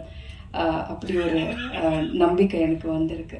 So thank you so much for எல்லாரும் இங்கே வந்ததிலும் ரொம்ப நன்றி. And please to promote Thirumanickam. And இது ரொம்ப நல்ல ஒரு ஃபிலிமாக இருக்கும். நேர்மையான, எல்லாரும் சொல்கிற மாதிரி நேர்மையான ஒரு நல்ல குட்டி கதையை மக்களுக்காக நந்தா சார் என்ன சொல்கிறது பில்ட் பண்ணி வச்சிருக்காரு. Thank you so much. எல்லாருக்கும் வணக்கம். இங்கே இந்த ஆடிட்டோரியத்தில் இருக்கிற அத்தனை சேருமே ப்ளூ சட்டை போட்ட மாதிரியே இருக்கிறதுனால ஒரு விஷயத்த நான் சொல்கிறேன். இந்த படத்தில் கதை இருக்கு. ஏன்னா வடிவுக்கரசி அம்மா பேசும்போது சொல்லாதீங்கன்னு எல்லாரும் சேர்ந்து கூப்பிடலிட்டு அவங்கள அடக்குனாங்க பார்த்தீங்களா. அந்த அளவுக்கு ஒரு ஸ்ட்ராங்கான ஒரு கதை இருக்கு அப்படிங்கிறத இந்த ப்ளூ சட்டை போட்டிருக்கிற அத்தனை சீட்டுக்கும் நான் சொல்லிக்கிறேன். இந்த ஒரு லாட்டரி சீட்டு வாங்கிட்டு ஒரு 3 பேர் பங்கு போட்டு பணம் போட்டு ஒரு லாட்டரி சீட்டு வாங்கிட்டு அதுக்கு 50 கோடி அடிச்சதுன்னா எப்படி இருக்கும்? ஆனா அதை வெளியில சொல்லாம, சொன்னா எங்க இன்கம் டாக்ஸ் வருமோ இல்ல வேற என்ன யாரெல்லாம் கேட்பாங்களோன்னு தெரியாம மறைஞ்சு உட்காரணும்னு நினைச்சு இருந்தாலும் மேடையில உட்கார்ந்துட்டு இருக்கிற அந்த லாட்டரியில ஜாக்பாக்ட் அடிச்ச அந்த 3 ப்ரொடியூசர் அவங்க தான். இது படம் பார்க்கும்போது உங்களுக்கு புரியும். நான் அட்டகாசம் படம் பண்ணும் பொழுது அதுல ரொம்ப ஒரு தூத்துக்குடி சார்ந்த ஒரு வில்லன் கேரக்டருக்கு என்ன பேர் வைக்கலாம் அப்படின்னு எனக்கு இது பண்ணப்ப எனக்கு டக்குன்னு சமுத்திரக்கனி ஞாபகம் வந்தது. அப்ப சமுத்திரக்கனிங்கிற பேரு தான் அந்த வில்லன் கேரக்டருக்கு நான் வச்சேன். அப்ப அவர் ரொம்ப அமைதியான ஒரு ஆர்ப்பாட்டம் இல்லாத ஒரு அழகான ஒரு அசிஸ்டன்ட் டைரக்டரா எங்க கேபி சார் கிட்ட ஒர்க் பண்ணிட்டு இருந்தார். ஆனா அதுக்கப்புறம் காலநிலை மாற்றம் பாருங்க, அவர் வில்லனா இன்னைக்கு மிகப்பெரிய அளவுல அவரு உயரத்துக்கு போயிருக்கிறாரு. இந்த படத்திலையும் எல்லாரும் நினைச்சிட்டு இருப்பீங்க கதாநாயகன் இல்ல அவர் தான் கடுமையான வில்லனா இந்த படத்துல நடிச்சிருக்கிறார். அதுவும் நீங்க இந்த படத்தை பார்க்கும்போது உங்களுக்கே தெரியும். இந்த படம் பார்க்கும்போது இதனுடைய ஒரு முக்கியமான ஒரு கட்டம் வரைக்கும் நான் அவங்க அனன்யா பக்கம் தான் இருந்தேன். அந்த மனநிலையில நான் இந்த படம் பார்க்கும்போது படம் முழுக்க ஒரு முக்காவாசி தூரம் ஆடியன்ஸ் சமுத்திரக்கனி அவர்களை திட்டுனாங்கன்னா இந்த படம் மிகப்பெரிய வெற்றி. அப்படி கண்டிப்பா திட்டுவாங்க. நம்ம இதனுடைய அந்த கேமராமேன் இருக்கார் இல்லையா சுகுமார், நான் திருநெல்வேலியில ஒரு படம் பார்க்கிறேன். அந்த படம் பார்க்கும்போது அந்த நீர்வீழ்ச்சியை ஒரு டாப் ஆங்கிள் ஷாட்ல காட்டும் பொழுது அந்த தியேட்டர்ல ஸ்லைடு போட்டாங்க. இந்த காட்சியை படமாக்கியவர் நமது சுகுமார் அப்படின்னு சொல்லி ஸ்லைடு போட்டாங்க லைவா. அந்த அளவுக்கு ஒரு பாராட்டு பெற்ற ஒரு மிகப்பெரிய ஒரு கேமராமேன் சுகுமார் இந்த படத்தை அவருடைய பார்வையால பார்த்திருக்கிறதும், அவரை யானைகளுக்கும் அவருக்கும் நல்ல ஒரு தொடர்பு இருக்கு. இந்த படத்துல வரக்கூடிய யானை காட்சி அது நல்லா உங்களுக்கு கொண்டு போயிருக்கும். இந்த ஸ்கெட்ச் போட்டு கொலை பண்றவங்களை பார்த்திருப்பீங்க. ஆனா ஸ்கெட்ச் போட்டு கலை பண்றது யாரு அப்படின்னு சொன்னா அது நம்ம நந்தா பெரியசாமி. ஏன்னா அவர் இந்த படத்தை அப்படி ஒரு ஸ்கெட்ச் போட்டிருக்கிறாரு. அவர் இந்த படத்து கதைக்காக மட்டும் ஸ்கெட்ச் போடல, இந்த படத்தை பேச வைக்கிறதுக்கு எப்படியெல்லாம் ஸ்கெட்ச் போடணும், யாரையெல்லாம் இதுல உள்ள கொண்டு வரணும், எப்படியெல்லாம் அவங்கள மாட்டி விடணும் அப்படின்னு இவ்வளவு ரொம்ப நிறைய ஆராய்ச்சி பண்ணி இந்த படத்தை ஒரு மிகப்பெரிய ஒரு மேடை அமைச்சு இதை கொடுக்கறதுக்கு நான் லிங்குசாமி சார் இந்த படத்தை நான் சமீப காலத்துல தான் நான் லிங்கு அவர்களோட நான் ரொம்ப நெருங்கி பழகிறேன். எல்லா படங்களையும் நாங்க சேர்ந்து பார்த்துருவோம். அவர் ஒரு படத்தை ரொம்ப ரசிக்கிறாரு அப்படின்னு சொன்னா நம்ம தைரியமா சொல்லலாம், கண்டிப்பா அது ஒரு நல்ல படம் அப்படின்னு சொல்லி. இது அவங்க சொன்ன மாதிரி எல்லாரையும் கூப்பிட்டு காமிச்சுக்கிட்டே இருந்தாரு இந்த படத்தை நம்ம ரிலீஸ் பண்ணுங்க அப்படின்னு சொல்லிட்டு. அதாவது இந்த அதாவது மாஸ்டர் பீஸ் ரிலீஸ் அப்படின்னு சொல்லிட்டு இந்த ட்ரெய்லர்ல நீங்க வந்து பார்த்திருப்பீங்க. இல்ல, இது ரிலீஸ் தி மாஸ்டர் பீஸ், அந்த மாதிரி தான் வந்து இந்த படத்தை வந்து உருவாக்கி இருக்கிறாங்க. அட்வைஸ் எதுக்குன்னு தெரியல. யாரு நோக்கி இந்த திருமாணிக்கம் நிகழ்விற்கு வருகை புரிந்திருக்கின்ற அத்தனை அன்பு நெஞ்சங்களுக்கும் என்னுடைய மனமார்ந்த நன்றிகளும் வாழ்த்துக்களும். நானும் நந்தாவும் நண்பன், அவ்வளவுதான் இந்த படத்துக்கு எனக்கு உங்களுக்கு ஒரே ஒரு ஒற்றுமை. மற்றபடி அப்ப நான் இல்லையா அப்படின்னு நண்பர் சமுதிரன் கேட்டார். நீங்க எல்லாருக்குமே நண்பர், உங்களை பிடிக்காதவங்க யாருமே இருக்க முடியாது. இந்த படத்தை வந்து இந்த மாதிரி மேடையில வழக்கமா ஒரு டெய்லரை ரிலீஸ் பண்ணி அந்த டெய்லரை பேஸ் பண்ணி தான் எல்லாரும் பேசுவாங்க. டெய்லரை பார்க்கும் போதே தெரியுது, டெய்லர் முடிக்கும் போதே தெரியுது படம் எந்த அளவுக்கு வரும் அப்படின்னு. ஆனால் நாங்களாம் இந்த படத்தை பார்த்துட்டோம். பார்த்து நிறைய பேசி கட்டி பிடித்து முத்தமிட்டு எல்லாம் நடந்துருச்சு. இந்த படம் முத கதையா சொல்லப்பட்ட போது நந்தா பெரியசாமி சொன்ன ஒரு தகவல், லிங்குசாமி அழுத்தான் தெரியுமா உனக்கு? சரி, அப்புறம் போஸ் அழுத்தான் தெரியுமா உனக்கு? லிங்குசாமி எழுது போஸ் எழுதுலாம் சிறப்பு தான். ஏன்னா அவங்க ஆனந்த படத்துல கூட்டு குடும்பம் வாழ்ந்து சின்ன சின்ன விஷயங்களுக்கு எல்லாம் தன்னுடைய அன்பை பரிமாறிய குடும்பம், அதெல்லாம் சாதாரணம். அமீர் அழுத்தான் தெரியுமா உங்களுக்கு? ஏ அமீர் மனுஷன் தானே, அழுவார் இல்லையா?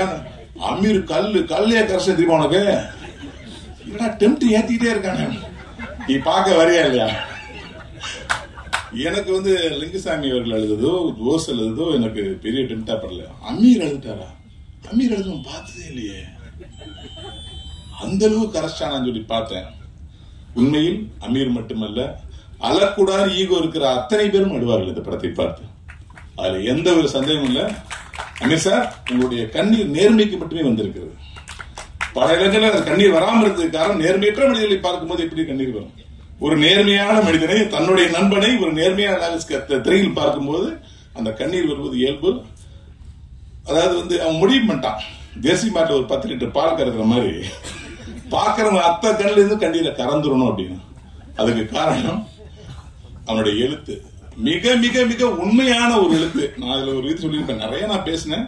கட்டிங் மைண்ட் ஒரு விஷயத்த பேசணும். விளிம்பு நிலையில் பக்கத்திலிருந்து அன்னியா பேசுவதும், நேர்மையின் பக்கத்திலிருந்து சகோதரன் சமுத்திரகனி பேசுவதும் புத்தகமாக வெளியிட வேண்டிய ஒரு வசன வார்ப்பு அப்படின்னு சொல்லியிருந்தேன். அதை நீங்க படம் பார்க்கும்போது உயர்வீங்க. இந்த படத்தை தயாரித்த நம்முடைய GPRK சினிமாஸ்க்கு வந்து இந்த படம் எப்படின்னா, ஒரு புது வசந்த படம் எடுக்கும்போது சூப்பர் குட் பிலிம்ஸ்ங்கிற ஒரு கம்பெனி தரமான படத்தை எடுக்கும் அப்படிங்கிற ஒரு பிள்ளையார் சொல்லி போட்டு, ஒரு குஷி படம் எடுக்கும்போது ஒரு எக்ஸ்ட்ராடனரி ஒரு ஹிட் படம் எடுத்திருக்காங்க அப்படின்னு ஒரு சூர்யா மியூசிக் ஒரு படமா இருந்துச்சு. திருப்பை சார் பிசினஸ் எடுக்கிற படங்கள் எல்லாமே நல்லா இருக்கிற ஒரு கண்டிஷன் ஏற்படுத்துனுச்சு. கவிதாலய படங்கள் எல்லாருமே எக்ஸ்ட்ராடனரி படத்தை எடுப்பாங்கிற ஒரு விஷயத்த மக்கள் மத்தியில் ஒரு அப்படியே பரவாயில்ல பண்ணுச்சு. அதுபோல இந்த கம்பெனி, இந்த படம் வந்து ஒரு மிகப்பெரிய ஒரு அஸ்திவாரம், மிகப்பெரிய மைல்ஸ்டோனா இந்த படம் அமையும். இந்த படத்துக்கு அப்புறம் இந்த கம்பெனி என்ன படம் தயாரிச்சாலும் நல்ல படமா இருக்கிற நம்பிக்கையை வந்து இந்த படம் கொடுத்திருக்கு. இதுல நம்ம நண்பன் சமுத்திரகனி நடிச்சது வந்து எப்படின்னா, மதுரையில் ஜிடெக்ஸ் அப்படின்னு ஒரு டெய்லர் கடை இருக்கு. அங்க அந்த கடையில போட்டி போட்டு சட்டை தைப்பாங்க. அமீர் சாருக்கு தெரியும், நாங்கெல்லாம் மதுரை இருக்கிறதுனால. சமுத்திரகனி நம்ம சேர்த்து தான் அவரும் மதுரை தெரியும். ஏன்னா அது கரெக்டா சட்டை தைப்பாங்க. 1 இன்ச் எக்ஸ்ட்ரா ஷோல்டர் விலகாது, 1 இன்ச் லென்த் கூடாது, அப்படி தப்ப வைப்பாங்க. அந்த மாதிரி சமுத்திரகனிக்கு கரெக்டா தைச்சிருக்காங்க அந்த பெரியசாமி. ஏற்கனவே சமுத்திரகனி மிக அருமையான அட்வைஸ் பண்ற ஒரு ஆளு. அவருக்கு வந்து அட்வைஸா பண்ணுவாரு அப்படின்னு சொன்னீங்களா, இந்த படத்தை அவர் எதுவுமே பண்ணல. ஆனால் படம் பார்க்கிற ஒவ்வொருத்தரும் இந்த படத்தை பார்த்து பக்கத்துல நண்பர்கள் அட்வைஸ் பண்ணுவீங்க. அந்த ஒரு நிலைமையை இந்த படம் நமக்கு ஏற்படுத்திருக்கு. இதுல பாரத சாரும் நாசர் சாரும் லிமிடெட் சீன்ஸ்ல அன்லிமிட்டெட் எமோஷனல் கூட்டியிருக்காங்க நான் சொன்னேன். அதோட இன்னைக்கு வந்து வடிவுகரசியம்மா வந்து கதையை சொல்றாங்க சொல்லல, அதெல்லாம் மீறி அவங்க ஒரு பண்பட்ட நடிகைங்கிறது படத்துல வசனமே இல்லாம பல இடங்கள்ல கண்ணால் நடிச்சது நான் பார்த்தேன். முன்னாள் ரொம்ப, அதாவது இந்த மாதிரி நடிகைகள் அந்த சமூகத்துக்கு வந்து இவங்களுக்கு நிறைய படம் கிடைக்கணும். அப்படியே ஜம்பாய் போறோம், புது புது ஆளுகள் வரும்போது பழைய எல்லாம் மறந்து ஓடுறோம். இந்த மாதிரி நடிகைகளை தேர்ந்தெடுத்து உண்மையான நடிப்பு என்னங்கிறது இந்த படத்துல பார்த்தா வடிவுகரசியம்மா படிப்பாங்க ஒரு கேரக்டர் மேடம். அப்புறம் பொதுவா இந்த படத்தை பத்தி சொல்லணும்னா ஒன்னே ஒண்ணுதான் சொல்லணும், நேர்மைதான் வெற்றியின் ரகசியம் என்ன கவி பேரரசு வைரமுத்து ஒரே வரையில் எழுதுனது. 2 மணி நேரம் நேர்மையை உழைத்திருக்க அத்தனை டீமுக்கும் என்னுடைய மனமார்ந்த நன்றியும் வாழ்த்துக்களையும் தெரிவிச்சுக்கிறேன். இங்க நந்தா பெரியசாமியுடைய மகளும் வந்து காத்திருக்காங்க. நம்ம அப்பா எடுத்த படம் எப்படி இருக்குன்னு அந்த குடும்பத்திலேயே நான் பேசிட்டேன். கிட்டத்தட்ட 30 வருட தியாகம், 30 வருட தொடர் ஓட்டத்துல 4 பேர் தொடர்ந்து ஓடிட்டே இருப்பாங்க. ஒரு ஆள் போய் அந்த ஸ்டெப்பை கொடுப்பா, இன்னொரு ஆள் வாங்கிட்டு போவாங்க, இன்னொரு வாங்கிட்டு 4ஆவது போய் கரெக்டா பாஸ் ஆகி போனாதான் அங்க வந்து கோல்டு மெடல் கிடைக்கும். இந்த 4 பேருமாவே மாறி மாறி ஓடியும் தான் நந்தா பெரியசாமி. இன்னைக்கு இந்த படம் மிக சிறந்த படம் ஆயிடுச்சு. நண்பன் ஜெயிக்கணுங்கிறதுக்காக வந்து இயக்குனர் லிங்குசாமி அவர்கள் வந்து தோல் கொடுத்து நிக்கிறாரு. எனக்கு பெருமையா இருக்கு. ஏன்னா இந்த படத்தை வந்து பல தியேட்டர்ல போகணும், இந்த படம் மிஸ் ஆயிடக்கூடாதுன்னு சொல்லிட்டு மிக முக்கியமான இயக்குனர்லாம் தன்னுடைய நட்பால் அழைச்சி போட்டு காமிச்சு இந்த படத்தை பத்தி சொல்லுங்க, இந்த மாதிரி நல்ல படம் வரணும் அப்படின்னு தன் நண்பனுக்காக தோல் கொடுத்த லிங்குசாமி அவர்களுக்கு மனமார்ந்த நன்றி. இந்த படத்தை நேர்மையின் பதிவை உங்களால் கண்டிப்பா பண்ண முடியும். நீங்கள் தூக்கத்தில் எழுதினால் கூட இந்த படத்தை உங்களால் தவறாக எழுதவே முடியாத ஆணித்தரமான நம்பிக்கையில விடைபெறுகிறேன். நன்றி. வணக்கம். இந்த படம் ரொம்ப மனசுக்கு நெருக்கமான படம் என்பதை அந்த நிகழ்வு தொடங்கிறதுக்கு முன்னாடி காணொலியில் நீங்கள் பார்த்துருப்பீங்க. நிறைய சாதனையாளர்கள், நிறைய திறனாளர்கள் பேசின விதம், அந்த மாதிரி இந்த கதை வந்து அவங்களுக்கு மட்டும் இல்லை, பார்க்க போகிற உங்களுக்கும் பார்த்த எனக்கும் கூட ரொம்ப நெஞ்சுக்கு நெருக்கமான ஒரு படம். இயக்குனர் நந்தா பெரியசாமியை பற்றி நிறைய பேர் நிறைய சொல்லலாம். ஆனால் அவருடைய எல்லா கதைகளும் கருவில் வந்து உயிர் பெறும் போதே எனக்கு அறிமுகம் ஆகிடும். ஒரு வரி இருக்கும், அப்போ சொல்லுவார். அது 10 வரியாக இருக்கும்போது சொல்லுவார். அப்புறம் அது தவழ்ந்து அப்படி நடக்க போகும்போது சொல்லுவார். அப்புறம் அது வந்து கொஞ்சம் மெச்சூர்ட் ஆனும் போது சொல்லுவார். பூப்பு பெய்தியது பிறகு மன வாழ்க்கைக்கு தரீங்க அதையும் சொல்லுவார். அப்போ பார்த்தீங்கன்னா ஸ்டெப் பை ஸ்டெப்பா ஒரு கதையை சொல்லிட்டே இருப்பாரா. எல்லாத்தையுமே ரொம்ப ரசிக்கிறபடி. அவருக்கு நேர காலம்லாம் தெரியாது. எனக்கு போன் பண்றதுக்கு மட்டும் நைட்டு 12 மணி, 3 மணி, 4 மணி, விடிய காலம் 5 மணி எல்லாத்துக்கும் போன் அடிப்பார். ஆனா ஒரு சீன் என்ன உடனே நம்ம சொல்லுங்க அசராம கேட்கலாம். ஆனா சொல்லும் போது ஒவ்வொரு முறையும் அப்படியே தத்துரூபமா வந்து ஒரு காட்சியை கொண்டாந்து வெளிப்படுத்தி நம்ம மனக்கண்ணில் ஓட வச்சுக்கிட்டே இருப்பார். அப்படி எத்தனையோ கதைகள் கேட்ட நான் திருமாணிக்கத்தை மட்டும் அவர் சொல்லும் போதெல்லாம் ஏதோ கேட்ட அந்த ஒரு கணத்துல இருந்தே ஒரு இதயம் ஒரு கணக்க ஆரம்பிச்சிச்சு. அப்ப இதை சரியா பண்ணணும் அப்படின்ட்டு அவர் பட்ட பாடுங்கிறது எனக்கு மட்டும் தெரியும்னு நினைக்கிறேன். காரணம் என்னதான் நடிகர்களிடம் டெக்னீஷியன்ட்டே அவர் நிறைய சொல்லியிருந்தாலும் சின்ன சின்ன விஷயம், நிறைய விஷயங்களை அவர் மாத்தி ஒரு வார்த்தை மாத்திரம் அதை மறுபடியும் சொல்லி இந்த கதையை செதுக்கிறதுக்காண்டி அவர் எடுத்துக்கொண்ட அந்த களம் என்பது ரொம்ப கடுமையான, ரொம்ப நெருக்கடியான ஒரு காலகட்டத்தில் கூட அதை சரியா கொண்டு வரணும்னு ஒரு பட்ட பாடு. அதை பத்தி எல்லாரும் சொல்லியிருந்தாங்க. எனக்கு 2 விஷயத்த வந்து நான் சொல்ல வேண்டியன்னு நினைச்சிருந்தது சொல்லியிருந்தாங்க. ஐயா இறை அன்பும் சொல்லியிருந்தாரு, என்னுடைய அன்பு இயக்குனர் அமீரும் சொல்லியிருந்தாங்க. ஏன்னா எல்லாருமே வாழ்க்கை நான் நேர்மையா தானே வாழணும், ஆனா அந்த நேர்மையை கொண்டாடுற ஒரு காலகட்டத்துக்கு நம்ம தள்ளப்பட்டதே பெரிய சோதனையான ஒரு காலகட்டம் இல்ல. மனிதனா உண்மையை தான் பேசணும், நேர்மையா தான் இருக்கணும், அன்பா தான் இருக்கணும், உதவி செய்யணும், கருணை இருக்கணும், அறம் இருக்கணும், இதுதானே வாழ்க்கை. ஆனா அதை வந்து இன்னைக்கு கொண்டாந்து முன்னிறுத்தி அதை ஒரு விழாவா காட்டி அதை திரைப்படமா எடுத்து அதை கொண்டாடுகிற ஒரு சமூகமா இருந்தா ஏதோ ஒரு புதிய விஷயத்தை கண்டுபிடித்தது மாதிரி தொலைந்து போன ஒரு விஷயத்தை மறுபடியும் கொண்டு வந்து இந்த சமூகத்துக்கு முன்பு நிறுத்தி இதை கொண்டாட வேண்டுங்கிற ஒரு நிலை சந்தோஷமான நிலை இல்லை, அவலமான நிலை. அப்பனா இந்த பூமியில அறம் செத்து போச்சு, அன்பு செத்து போச்சு, நேர்மை செத்து போச்சு, உண்மை செத்து போச்சு, நல்லவே வாழவே முடியாதுங்கிற நிலைமை வந்து கொண்டிருக்கிறது. அப்படி ஒரு காலகட்டத்துல இல்லை இதெல்லாம் வாழ்க்கை இல்லை, அறம் என்பது நேர்வழியில் செல்வது என்பதை சொல்லுவதற்கு ஒரு கலைஞன் தான் மீண்டும் இந்த மண்ணில் பிறக்க வேண்டியிருக்கிறது, ஒரு கலைதான் பிறக்க வேண்டியிருக்கிறது. அதை கொண்டாடுகிற ஒரு தருணத்தில் இருக்கும்போது நம் தலைமுறைகளுக்கு இத்தனை காலம் இதைத்தான் சேகரித்து வைத்திருந்தோமா?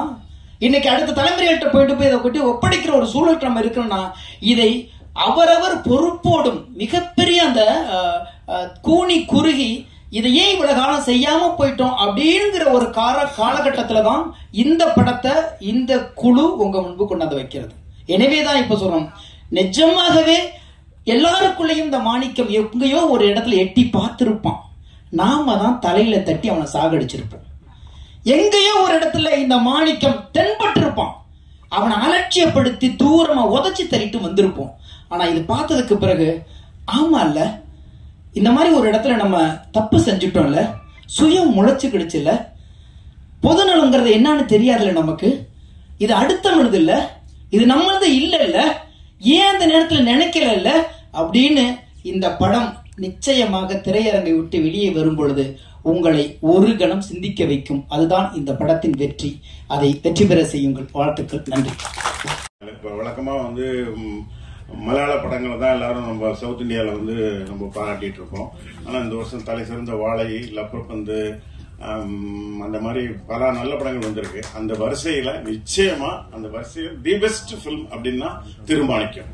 நான் திருமாணிக்கம் படம் பார்த்துட்டு நான் அன்னைக்கு நைட்டே நந்தா பெரியசாமிகிட்ட பேசினேன், லிங்குசாமிகிட்ட பேசினேன். நான் கொஞ்சம் எர்லியராகவே படம் பார்த்துட்டேன். எனக்கு என்ன எமோஷனோ அதே எமோஷன் கதை கேட்டுட்டு கூட வடிவகரிசி அம்மாவுக்கு வந்திருக்கு அப்படின்னு சொன்னா, இது நீங்க இந்த படம் சோகமான எண்டுன்னு மட்டும் தயவுசெய்து யாரும் நினைக்காதீங்க. இது டிராஜடியான எண்டெல்லாம் இந்த படம் கிடையாது.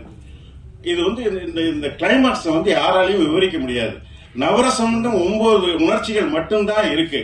இதுல 10வது உணர்ச்சி ஒண்ணு. அந்த படம் நம்ம பாக்குற எல்லாருக்கும் நமக்கு என்ன ஆச்சு ஏதாச்சுன்னே தெரியாம நம்ம பேசாம சைலண்டா வருவோம். அதான் இந்த படத்தினுடைய வெற்றின்னு நான் நினைக்கிறேன். நிச்சயமா அந்த படம் பெரிய வெற்றி அடையும். இந்த படத்தினுடைய வெற்றி நம்ம நந்தா பெரியசாமிக்கு தயாரிப்பாளர்கள் நம்ம கௌரவப்படுத்தல, தமிழ் சினிமாவை நம்ம கௌரவப்படுத்துறோம் அப்படின்னு நான் நினைக்கிறேன். ரொம்ப நன்றி, வணக்கம்.